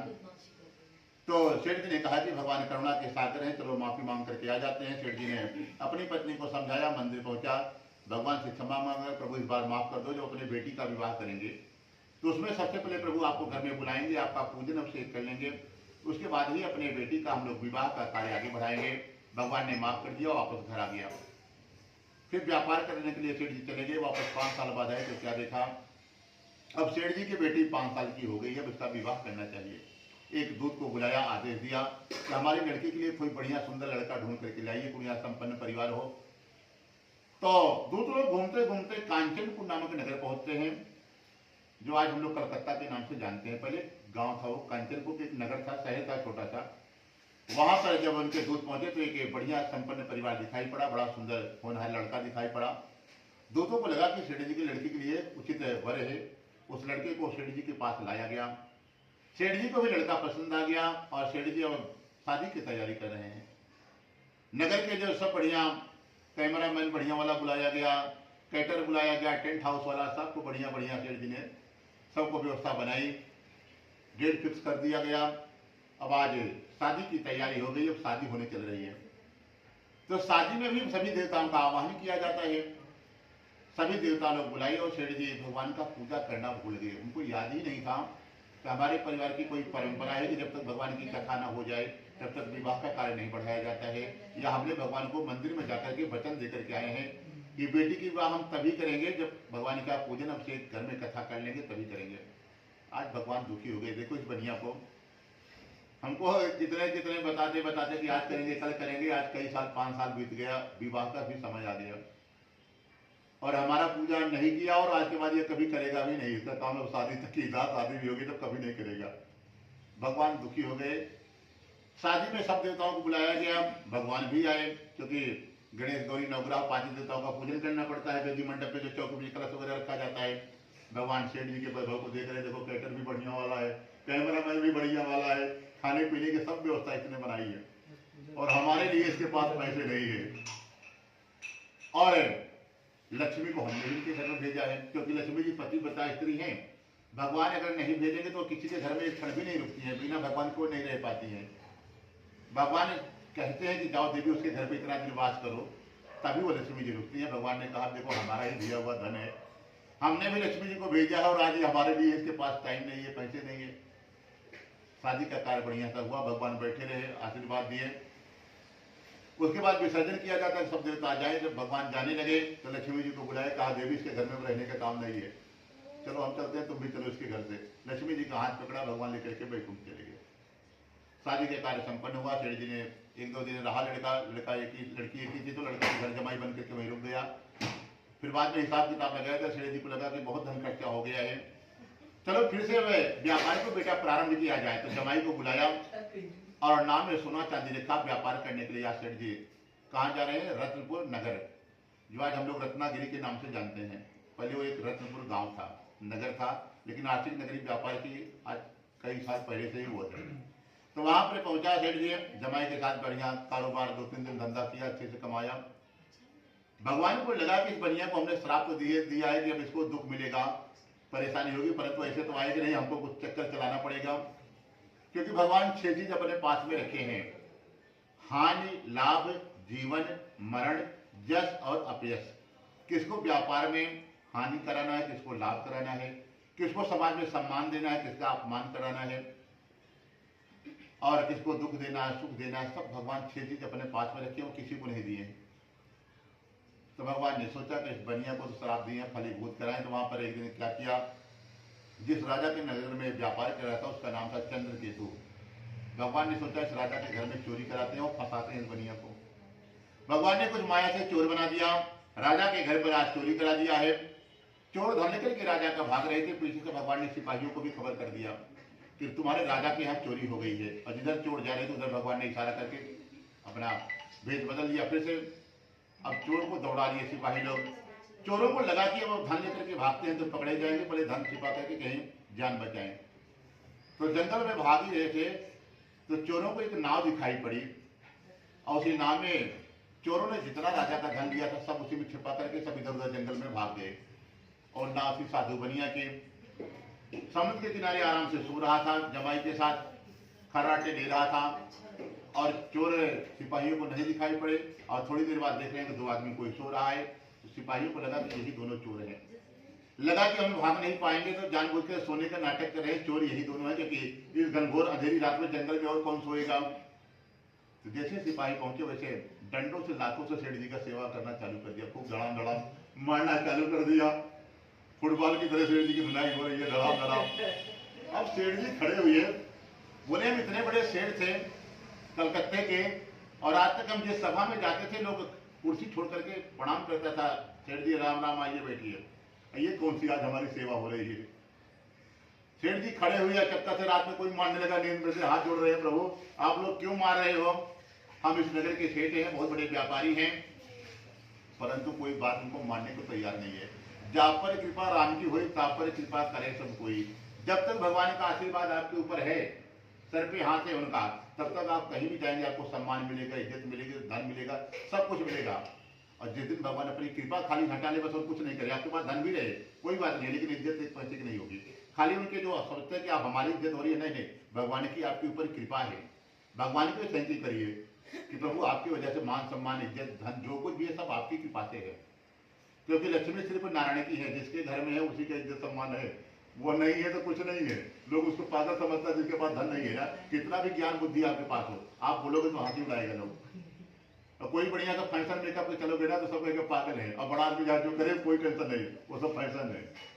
तो इसलिए भगवान का आशीर्वाद बहुत ज्यादा जरूरी है। सेठ जी वही है, धन वही है, परंतु 10 बात अभी तक सभा में जाते थे, लोग सम्मान करता था। कोई भी कोई भी बात कहीं पूछना हो तो सेठ जी को गवाही में बुलाया जाता था। आज उन्हीं की बात कोई मानने को तैयार नहीं है। तो जब बोले कि भाई अब सेठ है, तो सिपाही ने तो थोड़ा समझदार था, जैसे इंडियन पिक्चर में कौन सा बोला कि रुको रुको पहले तलाशी लो, कि अगर चोर होगा तो धन भी कहीं आसपास रखा होगा, पहले तलाशी ले लो तब इनकी सेवा किया जाए। अब चोर सारा धन उन्हीं के नाम में छोड़ गए थे, सेठ जी को भी ये बात खबर नहीं थी, वो तो सो रहे थे। जैसे सिपाही ने तलाशी लिया, सारा धन नाम में मिल गया, फिर से सिपाही ने मारना चालू कर दिया, कहे झूठ बोल रहा है, सारा धन तो यही रखा है और कोई दिख भी नहीं रहा, तुम ही दोनों चोर हो। फिर बाद में सिपाही लोगों को बंदी बनाया, राजा के पास लाया गया। राजा को बताया गया कि राजन यही दोनों चोर आपके घर पर चोरी किए थे, सारा धन आपका इनके नाम में मिल गया है। आज राजा को भी सिपाही दे रहा साधु बनिया कि हमने चोरी नहीं की, हम कलकत्ता के यहाँ के सेठ हैं, हम बिजनेस करने आपके नगर में आए हुए हैं, परंतु भगवान की कृपा के बगैर कुछ नहीं होता। राजा भी मान रहा कि यही चोर है, सेठ नहीं है, क्योंकि भगवान की कृपा ही नहीं इनके पास। तो कितना भी आप सत्यवादी हो, जब तक वो चाहेंगे तभी आप सत्य सिद्ध कर पाओगे, नहीं आपकी बात कहीं भी सभा में जाओगे, कुछ भी बोलोगे, कोई मानने को तैयार नहीं है।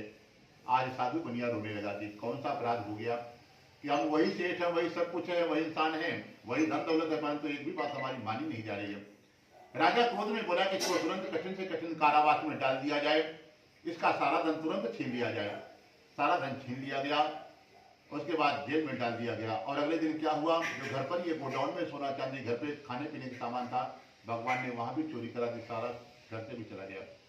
क्योंकि लक्ष्मी सिर्फ नारायण की है, जब तक नारायण की कृपा है तभी तक आपके घर में लक्ष्मी है। जिसके घर में धन लक्ष्मी है, जितनी बार मंदिर के सामने जाइए उतनी बार भगवान को प्रणाम करिए, थैंक यू प्रभु, आपकी बहुत बड़ी कृपा है कि हमारे घर पे आपने माता जी को भेजा है, लक्ष्मी जी हमारे घर में है। और नारायण का भजन करोगे, नारायण का नाम लोगे, तभी लक्ष्मी रहेगी और लक्ष्मी को बढ़ती है। जिस घर में आपका पति का सम्मान हो, इज्जत हो, आप उसी घर में जाना पसंद करोगे। जिस घर में आपके पति का इज्जत नहीं है, कोई अपमान कर दे, उस घर में पत्नी कभी नहीं जाएगी, लक्ष्मी कभी नहीं जाती है। इसलिए नारायण का भजन करिए, अपने आप धन कहाँ से कहाँ बढ़ता चला जाएगा आपको पता नहीं चलेगा। इसलिए भगवान का भजन कीर्तन नाम लेना जरूरी होता है। तो आज सेठ जी के घर से लक्ष्मी चली गई थी, चोरी हुआ, सारा धन खाने पीने का सामान चोर लेकर के चले गए, घर में कुछ नहीं बचा, गरीबी का निवास हो गया। माँ बेटी तक 2-3 दिन बिना खाए पिए रही, भूख नहीं बर्दाश्त हुआ, तो 2-4 दिन बाद माँ बेटी नगर में भीख मांगने का काम करती हैं। और जहाँ भी जाए लोग हंसी उड़ाए, देखो कल तक इतने बड़े सेठ थे और आज ये भीख मांग रही हैं, उनको शर्म भी लगे, परंतु मजबूरी है, भगवान कब किसको भिखारी बना दे, किसको राजा बना दे। ये उठा पटक ऊपर नीचे पूरा हर दिन ये करते रहते हैं।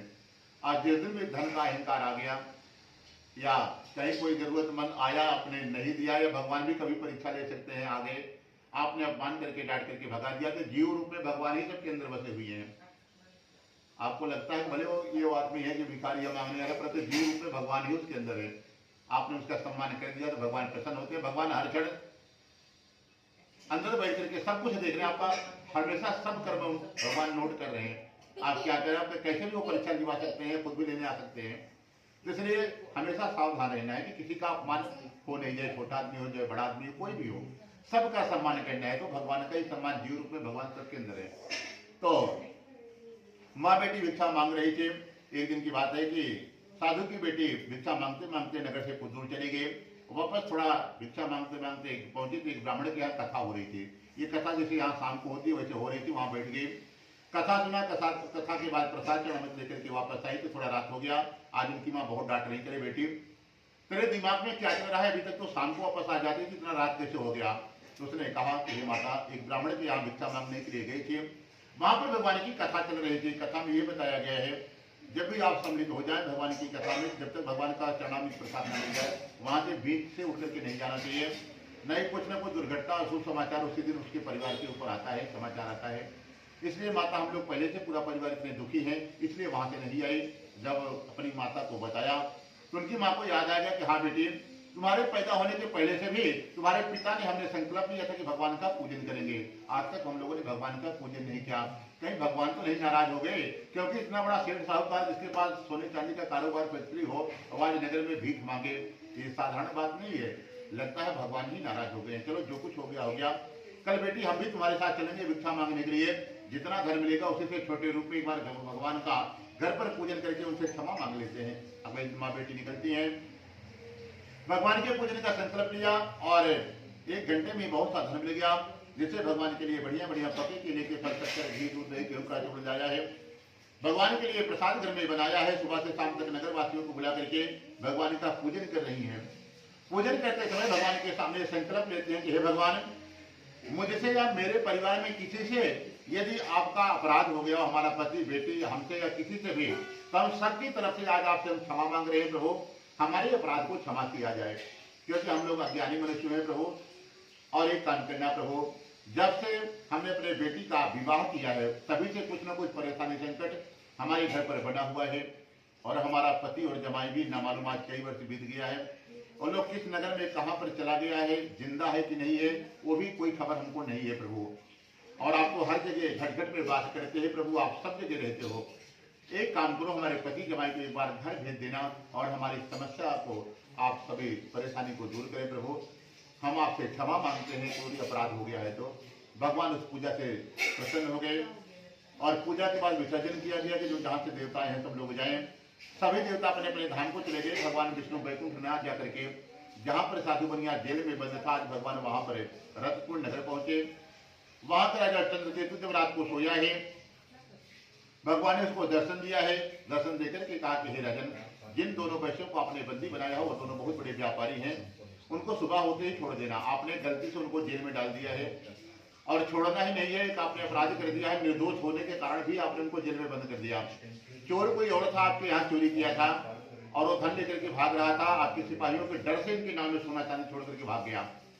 ये दोनों निर्दोष हैं और ये लोग बनिया जात के अभी तक फ्री होते तो धन को दोगुना कर दिए होते। अब तुम्हारी जिम्मेदारी है कि धन दोगुना करके इनको देना है, नए नए कपड़े दे देना और सुबह होते ही नगर से विदा कर देना। ये ऐसा नहीं करोगे तो अगले दिन आपके यहाँ पूरा नगर और आपका जो पुत्र है सब कुछ हम स्वयं नष्ट कर देंगे। भगवान रात में सपने में राजा को बता करके चले गए। राजा स्वप्न से जागा है, सभा में गया, मंत्रियों को बुलाया, आज इन्हें अपने घर में आज हमने ऐसे ऐसे सपना देखा है। मंत्रियों ने कहा भगवान ही आपका मार्गदर्शन किए हैं। भगवान ने जैसे कहा या वैसे कर देना। तुरंत साधु बनिया को जेल से छुड़ाया गया, सभा में आया है और ये राजा आज सामने आने में साधु बनिया डरा हुआ है कि राजा लगता है हमको फांसी पे चढ़ाएगा, क्योंकि इसका सारा दिन हमारे नाम में मिल गया है। तो चोरी तो सिद्ध हो ही गई है, लगता है जान से भी गए। परंतु जैसे सभा में आया, राजा खुद डरा हुआ था, खड़े होकर के कहता है कि हे महानुभावों, भावी पे तुम्हें इतना दुख प्राप्त हो गया था, अभी से आपको कोई भय नहीं है। भगवान के आदेशानुसार उनको तुरंत नए नए कपड़े मंगाए गए, जितना सोना चांदी लिया था उससे दोगुना धन मंगाया गया। और देकर के राजा हाथ जोड़ करके कहता है महाराज आप दोनों तुरंत हमारा नगर छोड़ देना, जितना जल्दी से जल्दी हो सके। उनको विदा कर दिया और दोनों वैसे आज अपने अपने घर के लिए यात्रा प्रारंभ करते हैं। बोलो सत्यनारायण भगवान की जय। ओम श्रीमन्नारायण नारायण नारायण भगवान नारायण नारायण नारायण विष्णु नारायण नारायण नारायण गोविंद नारायण नारायण नारायण राम नारायण नारायण नारायण कृष्ण नारायण नारायण नारायण। भगवान की जय। बोलो आज के आनंद की जय। आज चतुर्थ अध्याय। अब भगवान ने आज 5-7 मिनट ही हो रहे, कंट्रोल हो जाएगी और बर्दाश्त करो। नहीं यही बड़ा था, छोटे छोटे थे। आज पंचमो अध्याय और चतुर्थो अध्याय और चौथे अध्याय में आगे की कथा भगवान कहते हैं कि सेठ जी को जेल से छुड़ा दिए हैं। भगवान की इच्छा हुई कि इस बनिया को तो कृपा कर दी है, परंतु उसके दिमाग में चल क्या रहा है, चलो इसका परीक्षा लेते हैं। भगवान कभी कभी परीक्षा भी लेने के लिए आ जाते हैं। तो भगवान ने क्या किया, एक ब्राह्मण का भेष आज बनाया है। भगवान ने फटे पुराने कपड़े पहन लिए, एकदम दुबला पतला शरीर बना लिया, हाथ में एक डंडी ले लिए, माथे में बढ़िया से लंबा चंदन टीका लगाया, हाथ में माला झोली लिया कि सेठ को लगे कि हम पंडित जी हैं। भगवान ब्राह्मण का वेश बनाया और सेठ जी की तरफ जा रहे हैं। सेठ जी दूर से देखा, उनको लगता है कोई दरिद्र ब्राह्मण है, इस नगर का कोई गरीब आदमी हमको बड़ा आदमी समझ करके आ रहा है, हो सकता है आज सेठ जी को दान पुण्य कर देंगे, फटे पुराने कपड़े दिला देंगे।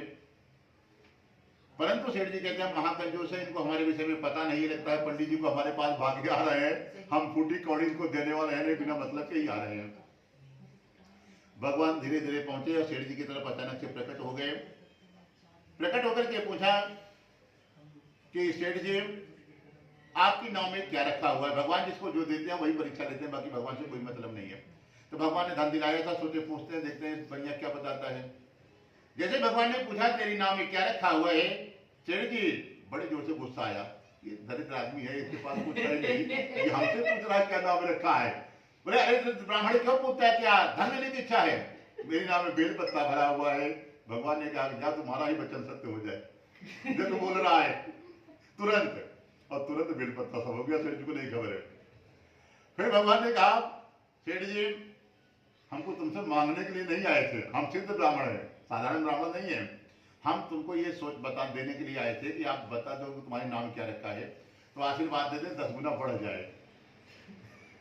और आपने बता दिया बेलपत्ता, तो हमने आशीर्वाद दे दिया कि जाओ 10 गुना हो जाए। जैसे मुड़ के देखा ऊपर तक बेलपत्ता भर गया। अब सेठ जी को हार्ट अटैक आ गया, देखते ही धड़ाम से गिर पड़े। उनको लगा कि ये क्या हो गया, इतने दिन तक बड़ी मुश्किल से जेल में बंद थे, किसी तरह जेल से छूटे थे और आज घर के लिए जा रहे थे, फिर से सारा धन नष्ट हो गया, फिर से हम भिखारी हो गए। जब सेठ जी काफी देर बाद उनकी मूर्छा खुली तो जो साथ में जमाई था उसने कहा ससुर जी अब ज्यादा दिमाग मत लगाओ, ज्यादा टेंशन लेने की जरूरत नहीं है। अभी यहाँ पर ये ब्राह्मणी आपके ऊपर कृपा करेंगे तभी फिर से सोना चांदी आप पाओगे, नहीं बेलपत्ता पूरा जीवन बेचिए। सेठ जी पढ़ना भूल जाइए आपने। अब जाइए उनको कैसे प्रसन्न करना, उनके पैर पकड़िए, रोइए गाइए, वो तुम्हारी जिम्मेदारी है, खाली रक्षा को वही ब्राह्मण ही करेगा।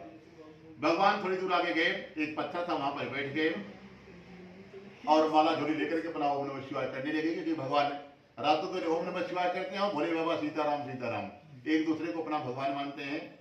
तो अपना ओम नमः शिवाय भगवान जप रहे थे। साधु पहुंचा, बनिया भगवान के चरणों में लेट गया, रोने लगा।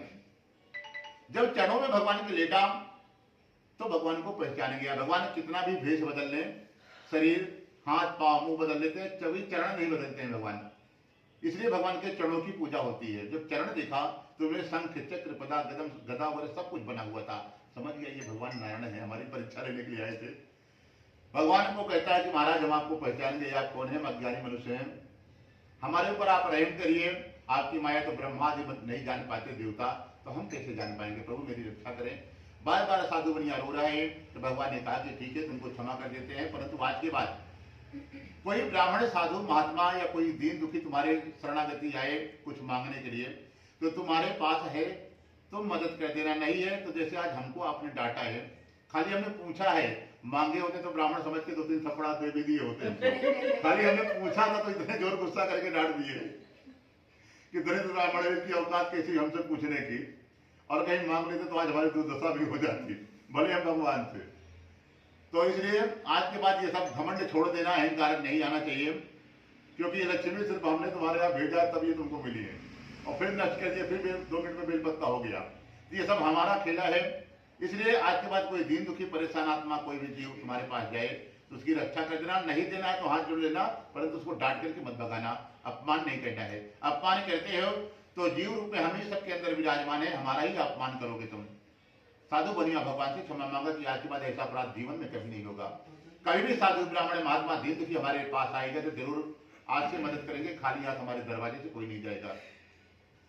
उसी दिन से कोई साधु ब्राह्मण सेठ जी के घर पर या सामने यात्रा में आ जाए तो बिना दक्षिणा दिए प्रणाम करे आगे नहीं बढ़ता था। संकल्प ले लिया कि आज के बाद कभी कोई खाली हाथ हमारे सामने से नहीं जाएगा। भगवान ने क्षमा कर दिया, बेलपत्ता नष्ट हुआ, सोना चांदी फिर से आ गया। नाव में बैठा सेठ जी धीरे धीरे अपने नगर पहुंच गए। तो जब नगर पहुंचे तो जो नाव चला रहा था उसको सेठ जी ने भेजा कि जाकर के हमारी पत्नी बेटी को संदेशा दे दो कि हम लोग नगर के पास आ गए हैं, घर पर आने वाले हैं। जैसे वो जाकर के संदेशा दिया और उनकी पत्नी और बेटी घर पर भगवान का फिर से आज पूजन कर रहे थे कि हे भगवान हमारे पति को और जमाई को घर भेज देना। जैसे समाचार मिला सेठ जी की पत्नी पूजा से खड़ी हो गई, बोले कि हे बिटिया बाकी का जो पूजा बचा है तुम पूरा कर लेना किसी तरह पंडित जी को बोल करके, हमारा पति आज कई साल बाद आए, हम जा रहे हैं दौड़ के देखने उसको। बेटी भी होशियार थे, बोली माँ चली गई, पंडित जी अब 2 मिनट वाला जल्दी जल्दी पूजा कराओ, हमारा भी पति आया, हमको भी जाना है। उसने भी फटाफट जल्दी पूजन करवा दिया। पंडित जी ने बोला कोई बात नहीं, पूजा तो जल्दी जल्दी कथा पढ़ देंगे किताब से, प्रसाद लेना जरूरी है। बोली पंडित जी वो तो अकेले नहीं खाएंगे, पति के साथ जोड़े से दोनों लोग खाएंगे, हम उनको खिलाएंगे वो हमको खिलाएंगे, तभी हम खाएंगे। इतना दिन बहुत अकेले अकेले खा लिए। तो पंडित जी बोले देख बेटा, बिना प्रसाद चढ़ाने के लिए यहाँ से नहीं जाना चाहिए, कुछ भी हो सकता है। परंतु वो प्रसाद नहीं ली। पंडित जी समझाते रहे, बोले बड़े बाप की बेटी है पंडित जी, अब सावधान हो जाइए, अभी तक गरीबी थी, अब बाप आ गया हमारा दक्षिणा बराबर लेना है तो शांति से बैठे रहो। पंडित जी बेचारे शांति से बैठे रहे, बेटी भी पीछे से भाग गई। जब समुद्र के किनारे वहां पर पहुंची है तो क्या देखा कि समुद्र में खाली साधु बनिया नाव से उतरा था कि अचानक से लहर आ गई और उनका जमाई और नाव जल के अंदर ही चली गई है। जैसे उसको बेटी को समाचार मिला, फिर से वहां जोर जोर से रोने लगी। साधु बनिया आज बड़ा दुखी हुआ। कितने दिनों बाद पूरा परिवार, बेटी जमाई, हम लोग मिलने वाले थे, धन लेकर कितना घर आ रहे थे, बड़ी खुशी थी। फिर से कौन सा अपराध हमसे हो गया कि फिर से सारा धन नष्ट हो गया और जमाई भी हमारा जल में डूब गया। फिर रास्ते में जो भगवान मिले थे, सूर्य भगवान को हाथ जोड़ करके प्रार्थना करता कि हे भगवान हमारा मार्गदर्शन करें कि फिर से कौन सी गलती हमसे हो गई जो इतना बड़ा दंड हमको प्राप्त हुआ है। तो सूर्य भगवान ने आकाशवाणी किया कि हे साधु, तुझसे कुछ भी अपराध नहीं हुआ है। आज तुम्हारी बेटी और पत्नी ने घर पर पूजन रखा था, लोगों ने पूजन तो किया है परंतु प्रसाद का अपमान करके भाग करके यहाँ आई है, इसलिए तुम्हारे साथ इतना बड़ा हादसा हुआ है। एक काम करो, पूरा परिवार घर भाग करके जाओ, भगवान के सामने भगवान से क्षमा मांगो, प्रसाद चढ़ामृत लेकर के आओ तो आपकी अभी नाव भी हम दिला देते हैं, आपको जमाई भी मिल जाएगा, धन भी मिल जाएगा। पूरा परिवार घर गया, घर से भगवान से क्षमा मांगी, प्रसाद चढ़ामृत लेकर के वापस आई। एक लहर आती है जिसमें साधु बनिया के नाव और जमाई मिला है और पूरा परिवार भगवान का फिर समुद्र के किनारे पूजन किया।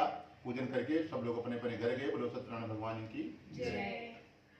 ओम श्रीमन्नारायण नारायण नारायण भजमन नारायण नारायण नारायण विष्णु नारायण नारायण नारायण गोविंद नारायण नारायण नारायण हरि नारायण नारायण नारायण सत्यनारायण भगवान की जय। कथा पंडित जी कह रहे हैं, मुझे जजमान का सुख रहा है। चलिए आश्रय पंचमो अध्याय हम और 5वें अध्याय में, अब खाली 2 मिनट और बचे हैं। 5वें अध्याय में एक राजा की कथा है जिसका नाम उल्कंठ नाम का राजा है।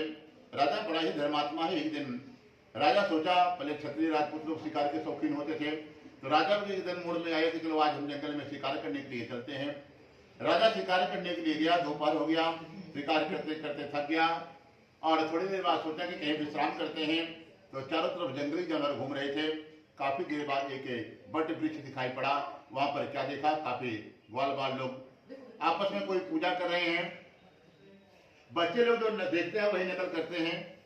तो किसी परिवार में कथा हुई थी सत्यनारायण भगवान की, बच्चों ने सब लोग कथा देखने गया था, तो वहां पर कथा देखी थी। फिर बच्चों ने सोचा कि चलो हम लोग भी ट्राई करते हैं। तो कोई बच्चा प्रसाद, कोई भगवान की फोटो, कोई कपड़ा, कोई चढ़ामृत बना करके सब लेके करके आए थे। उसी में कोई पंडित जी बना है, कोई जजमान बना है, सब आपस में पूजा पूजा बच्चे लोग खेल रहे थे। राजा भी पेड़ के नीचे आया, देखा कि भगवान की फोटो भी रखी हुई है, बच्चे लोग कोई पूजन कर रहे हैं। वो लोगों ने पूजन किया और राजा दूर से देख रहा था भगवान को, फोटो को देख करके मूर्ति को भी राजा ने प्रणाम नहीं किया, क्योंकि ज्यादा पढ़ा लिखा भी होना, वो पढ़े लिखे मूर्ख कहते हैं उनको वो लोग भी थोड़ा सा नास्तिक हो जाते हैं, भगवान को नहीं मानते हैं। तो राजा को लगा कि हम विदेश से पढ़ करके आए हैं और ये लोग गाय चराने वाले गंवार आदमी है, गाय चराने वाले को लोग गंवार समझता है, जो कुत्ता भी पालता है उसको मॉडल आदमी समझता है, बहुत बड़ा आदमी है वो। तो राजा को भी लगा कि ये गाय चराने गंवार लोग हैं, इनके बीच में हम क्यों जाएं, हम तो बड़े आदमी है, कुत्ता बिल्ली वाले हैं। तो राजा वहां पर नहीं गया। थोड़ी देर बाद बच्चों ने सोचा कोई बात नहीं है, राजा बड़ा आदमी है, हमारे बीच में आया कि नहीं आया, पहले हम इसको प्रसाद देते हैं, क्योंकि राजा को भगवान का स्वरूप माना जाता है, उसमें जात पात कोई नहीं देखा जाता, वो भगवान का रूप माना गया है राजा को। तो एक छोटा सा बालक सोचता पहले हम इसको प्रसाद देते हैं, फिर बाद में हम लोग खाएंगे।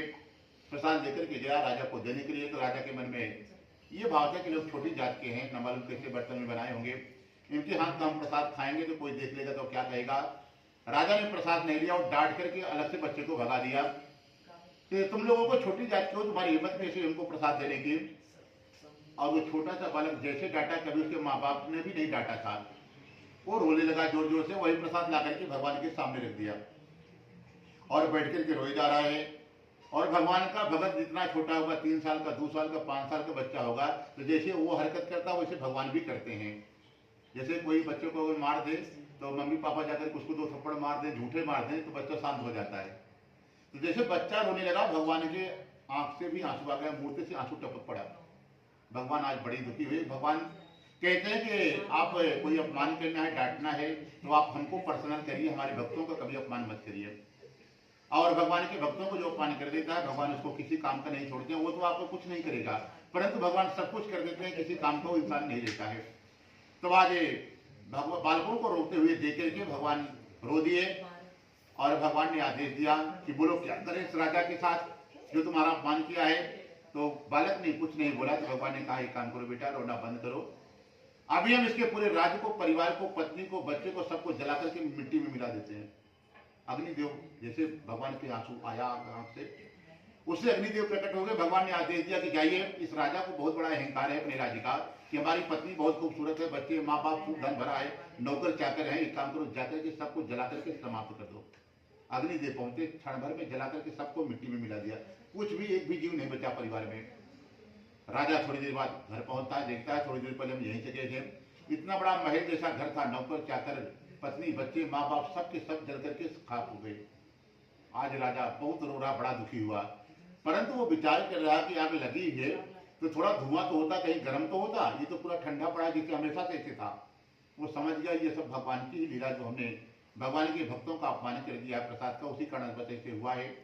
राजा फिर जंगल की तरफ भागा, वहां जाकर के भगवान से क्षमा मांगी, भक्तों से सबको पैर पकड़ करके बालकों से क्षमा मांगी, प्रसाद मांग करके खाया। तो भगवान को दया गई कि चलो राजा है, इसको पूरे नगर की जिम्मेदारी है, हमारे भक्तों से क्षमा मांग लिया तो इसको माफ कर देते हैं। और फिर उनके पहुंचने के पहले राजा के फिर विश्वकर्मा भगवान को भेंट की, सारी व्यवस्था भगवान ने बना दी। राजा पहुंचा, फिर देखा सब कुछ मिल गया, बड़ा प्रसन्न हुआ। फिर भगवान से बार बार क्षमा मांगा, भगवान का पूजा रखा और सब प्रकार के शुभ होकर के वो भी परम धाम को जाता है। जो भी मनुष्य इस परम दुर्लभ व्रत को करता है, भगवान की कृपा से उसके जीवन में धन और धान की कमी नहीं होती, ना कभी पैसा कम होगा, ना खाने की व्यवस्था कभी कम होगी। जो भी नियम पूर्वक एक बार भी कथा किया है। यदि कोई मनुष्य निर्धन होता है तो धनवान हो जाता है, कोई मनुष्य किसी बंधन में फंसा होता है तो बंधन मुक्त हो जाता है। जिनके घरों में संतानें नहीं होती हैं, वंश आगे नहीं चलता है, वंश चलना चालू हो जाता है और सब प्रकार के शुभ होकर के अंत में मनुष्य परम वैकुंठ को प्राप्त होता है।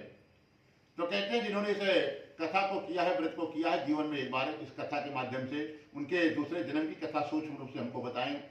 तो कहते हैं जो एक राजा उल्कम नाम का राजा था, जो एक संतान पाने के लिए नदी के किनारे पूजन कर रहा था, वही अगले जन्म में राजा दशरथ बनता है और भगवान स्वयं 4 पुत्रों को जाकर के सुख दिए हैं और वो भी रंगनाथ भगवान का पूजन करके अंत में वैकुंठ हो जाता है।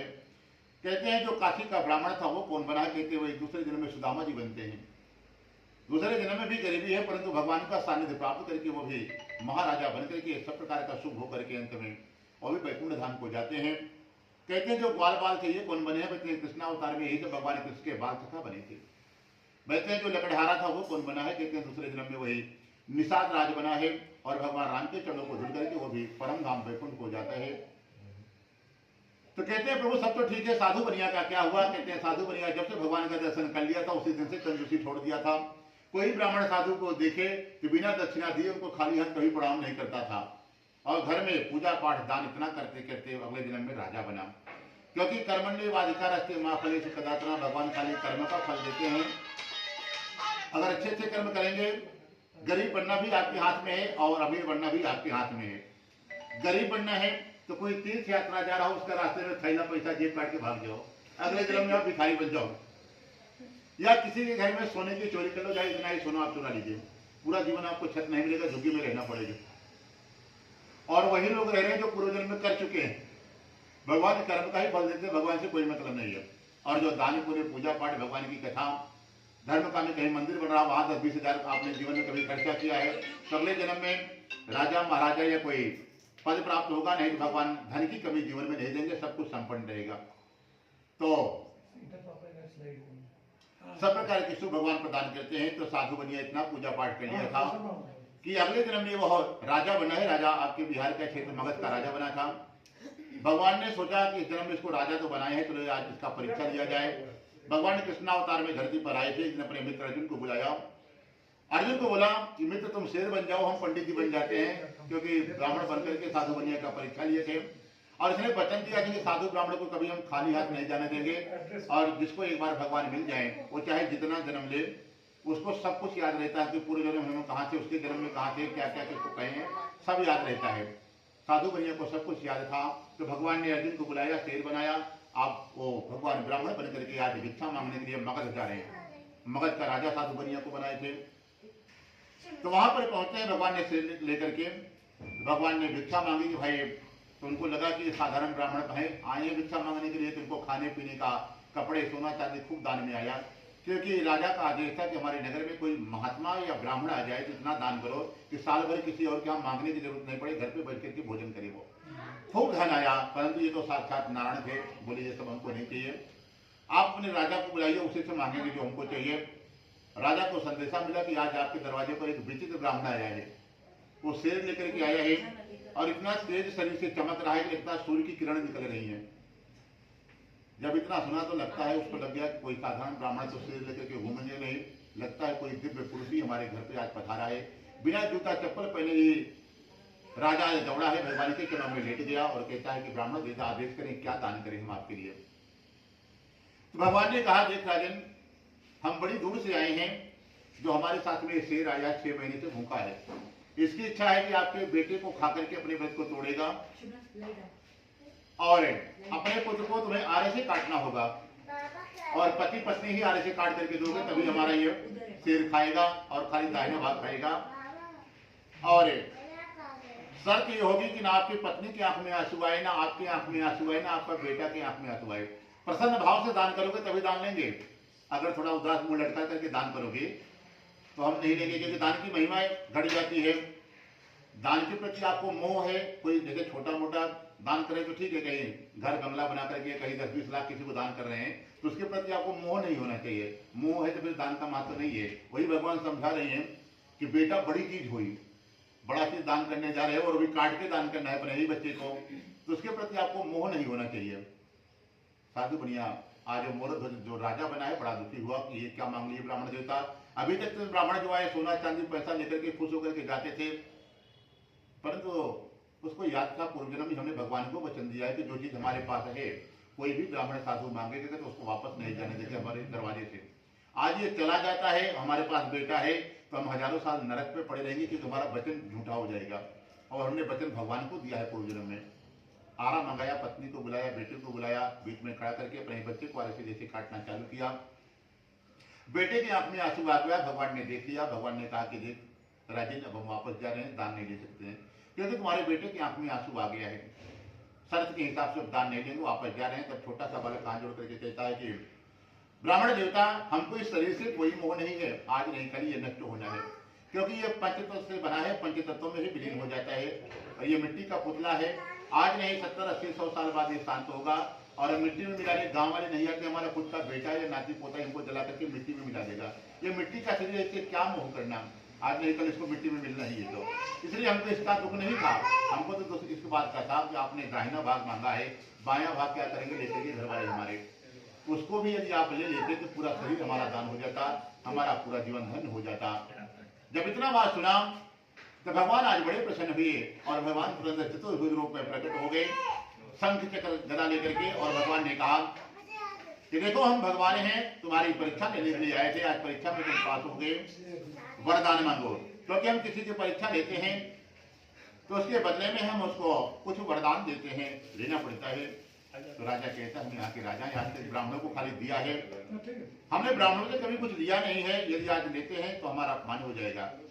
भगवान कहते हैं, देख थोड़ी देर पहले ब्राह्मण थे, अब हम भगवान हैं, चतुर्भुज नारायण हैं, आज तू नहीं लेगा तो हमारा अपमान हो जाएगा, हमारा वचन टूट जाएगा, क्योंकि परीक्षा लेने के बाद हमको देना ही पड़ता है कुछ न कुछ किसी को। तो भगवान ने कहा, ठीक है महाराज, यदि देना ही चाहते हो राजा ने, तो एक काम करो, आज के बाद अपने भक्तों की कभी ऐसी परीक्षा मत लेना जैसे आज आपने हमारी ली है। आज के बाद जितने भी तुम्हारे भगत बनेंगे, सहजता से उनकी अपनी भक्ति प्रदान कर देना, उनको परीक्षा मत लेकर के देना कि हमारा चेला बनने लायक है कि नहीं है, सहजता से अपनी भक्ति प्रदान कर लेना। भगवान ने तथा कह दिया कि चलो, परंतु तूने इतनी कठिन परीक्षा दी है, आज के बाद तूने आरे से अपने बेटे को शरीर काट कर दे दिया है, तो इस क्षेत्र का ही नाम आज से हम आरा रख देते हैं। तो उसी दिन से उस बिहार के क्षेत्र को जहाँ पर परीक्षा भगवान ने लिया था मौर्यध्वज राजा का, उसी दिन से उस पूरे क्षेत्र का नाम भगवान ने आरा रख दिया है और उसी दिन से आज तक उसको आरा लोग कहते आ रहे हैं। बोलो सत्यनारायण भगवान की जय। ओम श्रीमन्नारायण नारायण नारायण भजमन नारायण नारायण न माता नारायण पिता नारायण माता नारायण पिता नारायण गुरु नारायण नारायण नारायण भजमन नारायण नारायण नारायण ब्रह्मा नारायण विष्णु नारायण ब्रह्मा नारायण विष्णु नारायण शिवजी नारायण नारायण नारायण भजमनि नारायण नारायण नारायण सूर्य नारायण चंद्र नारायण सूर्य नारायण चंद्र नारायण तारे नारायण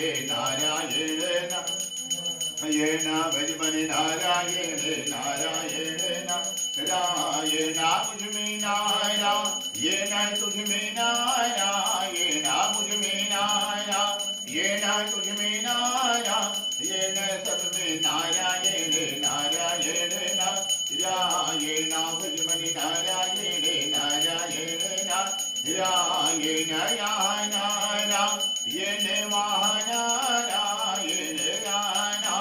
नारायण महानारायण जहाँ देखो महानारायण नारायण भजमनि नारायण नारायण नारायण।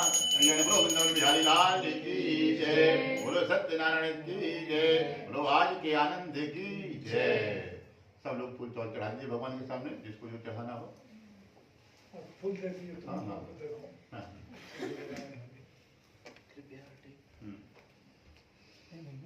बीच में जन्म देखिए दो हाथ 2 मिनट रुक जाओ, भगवान को देखे कौन आया।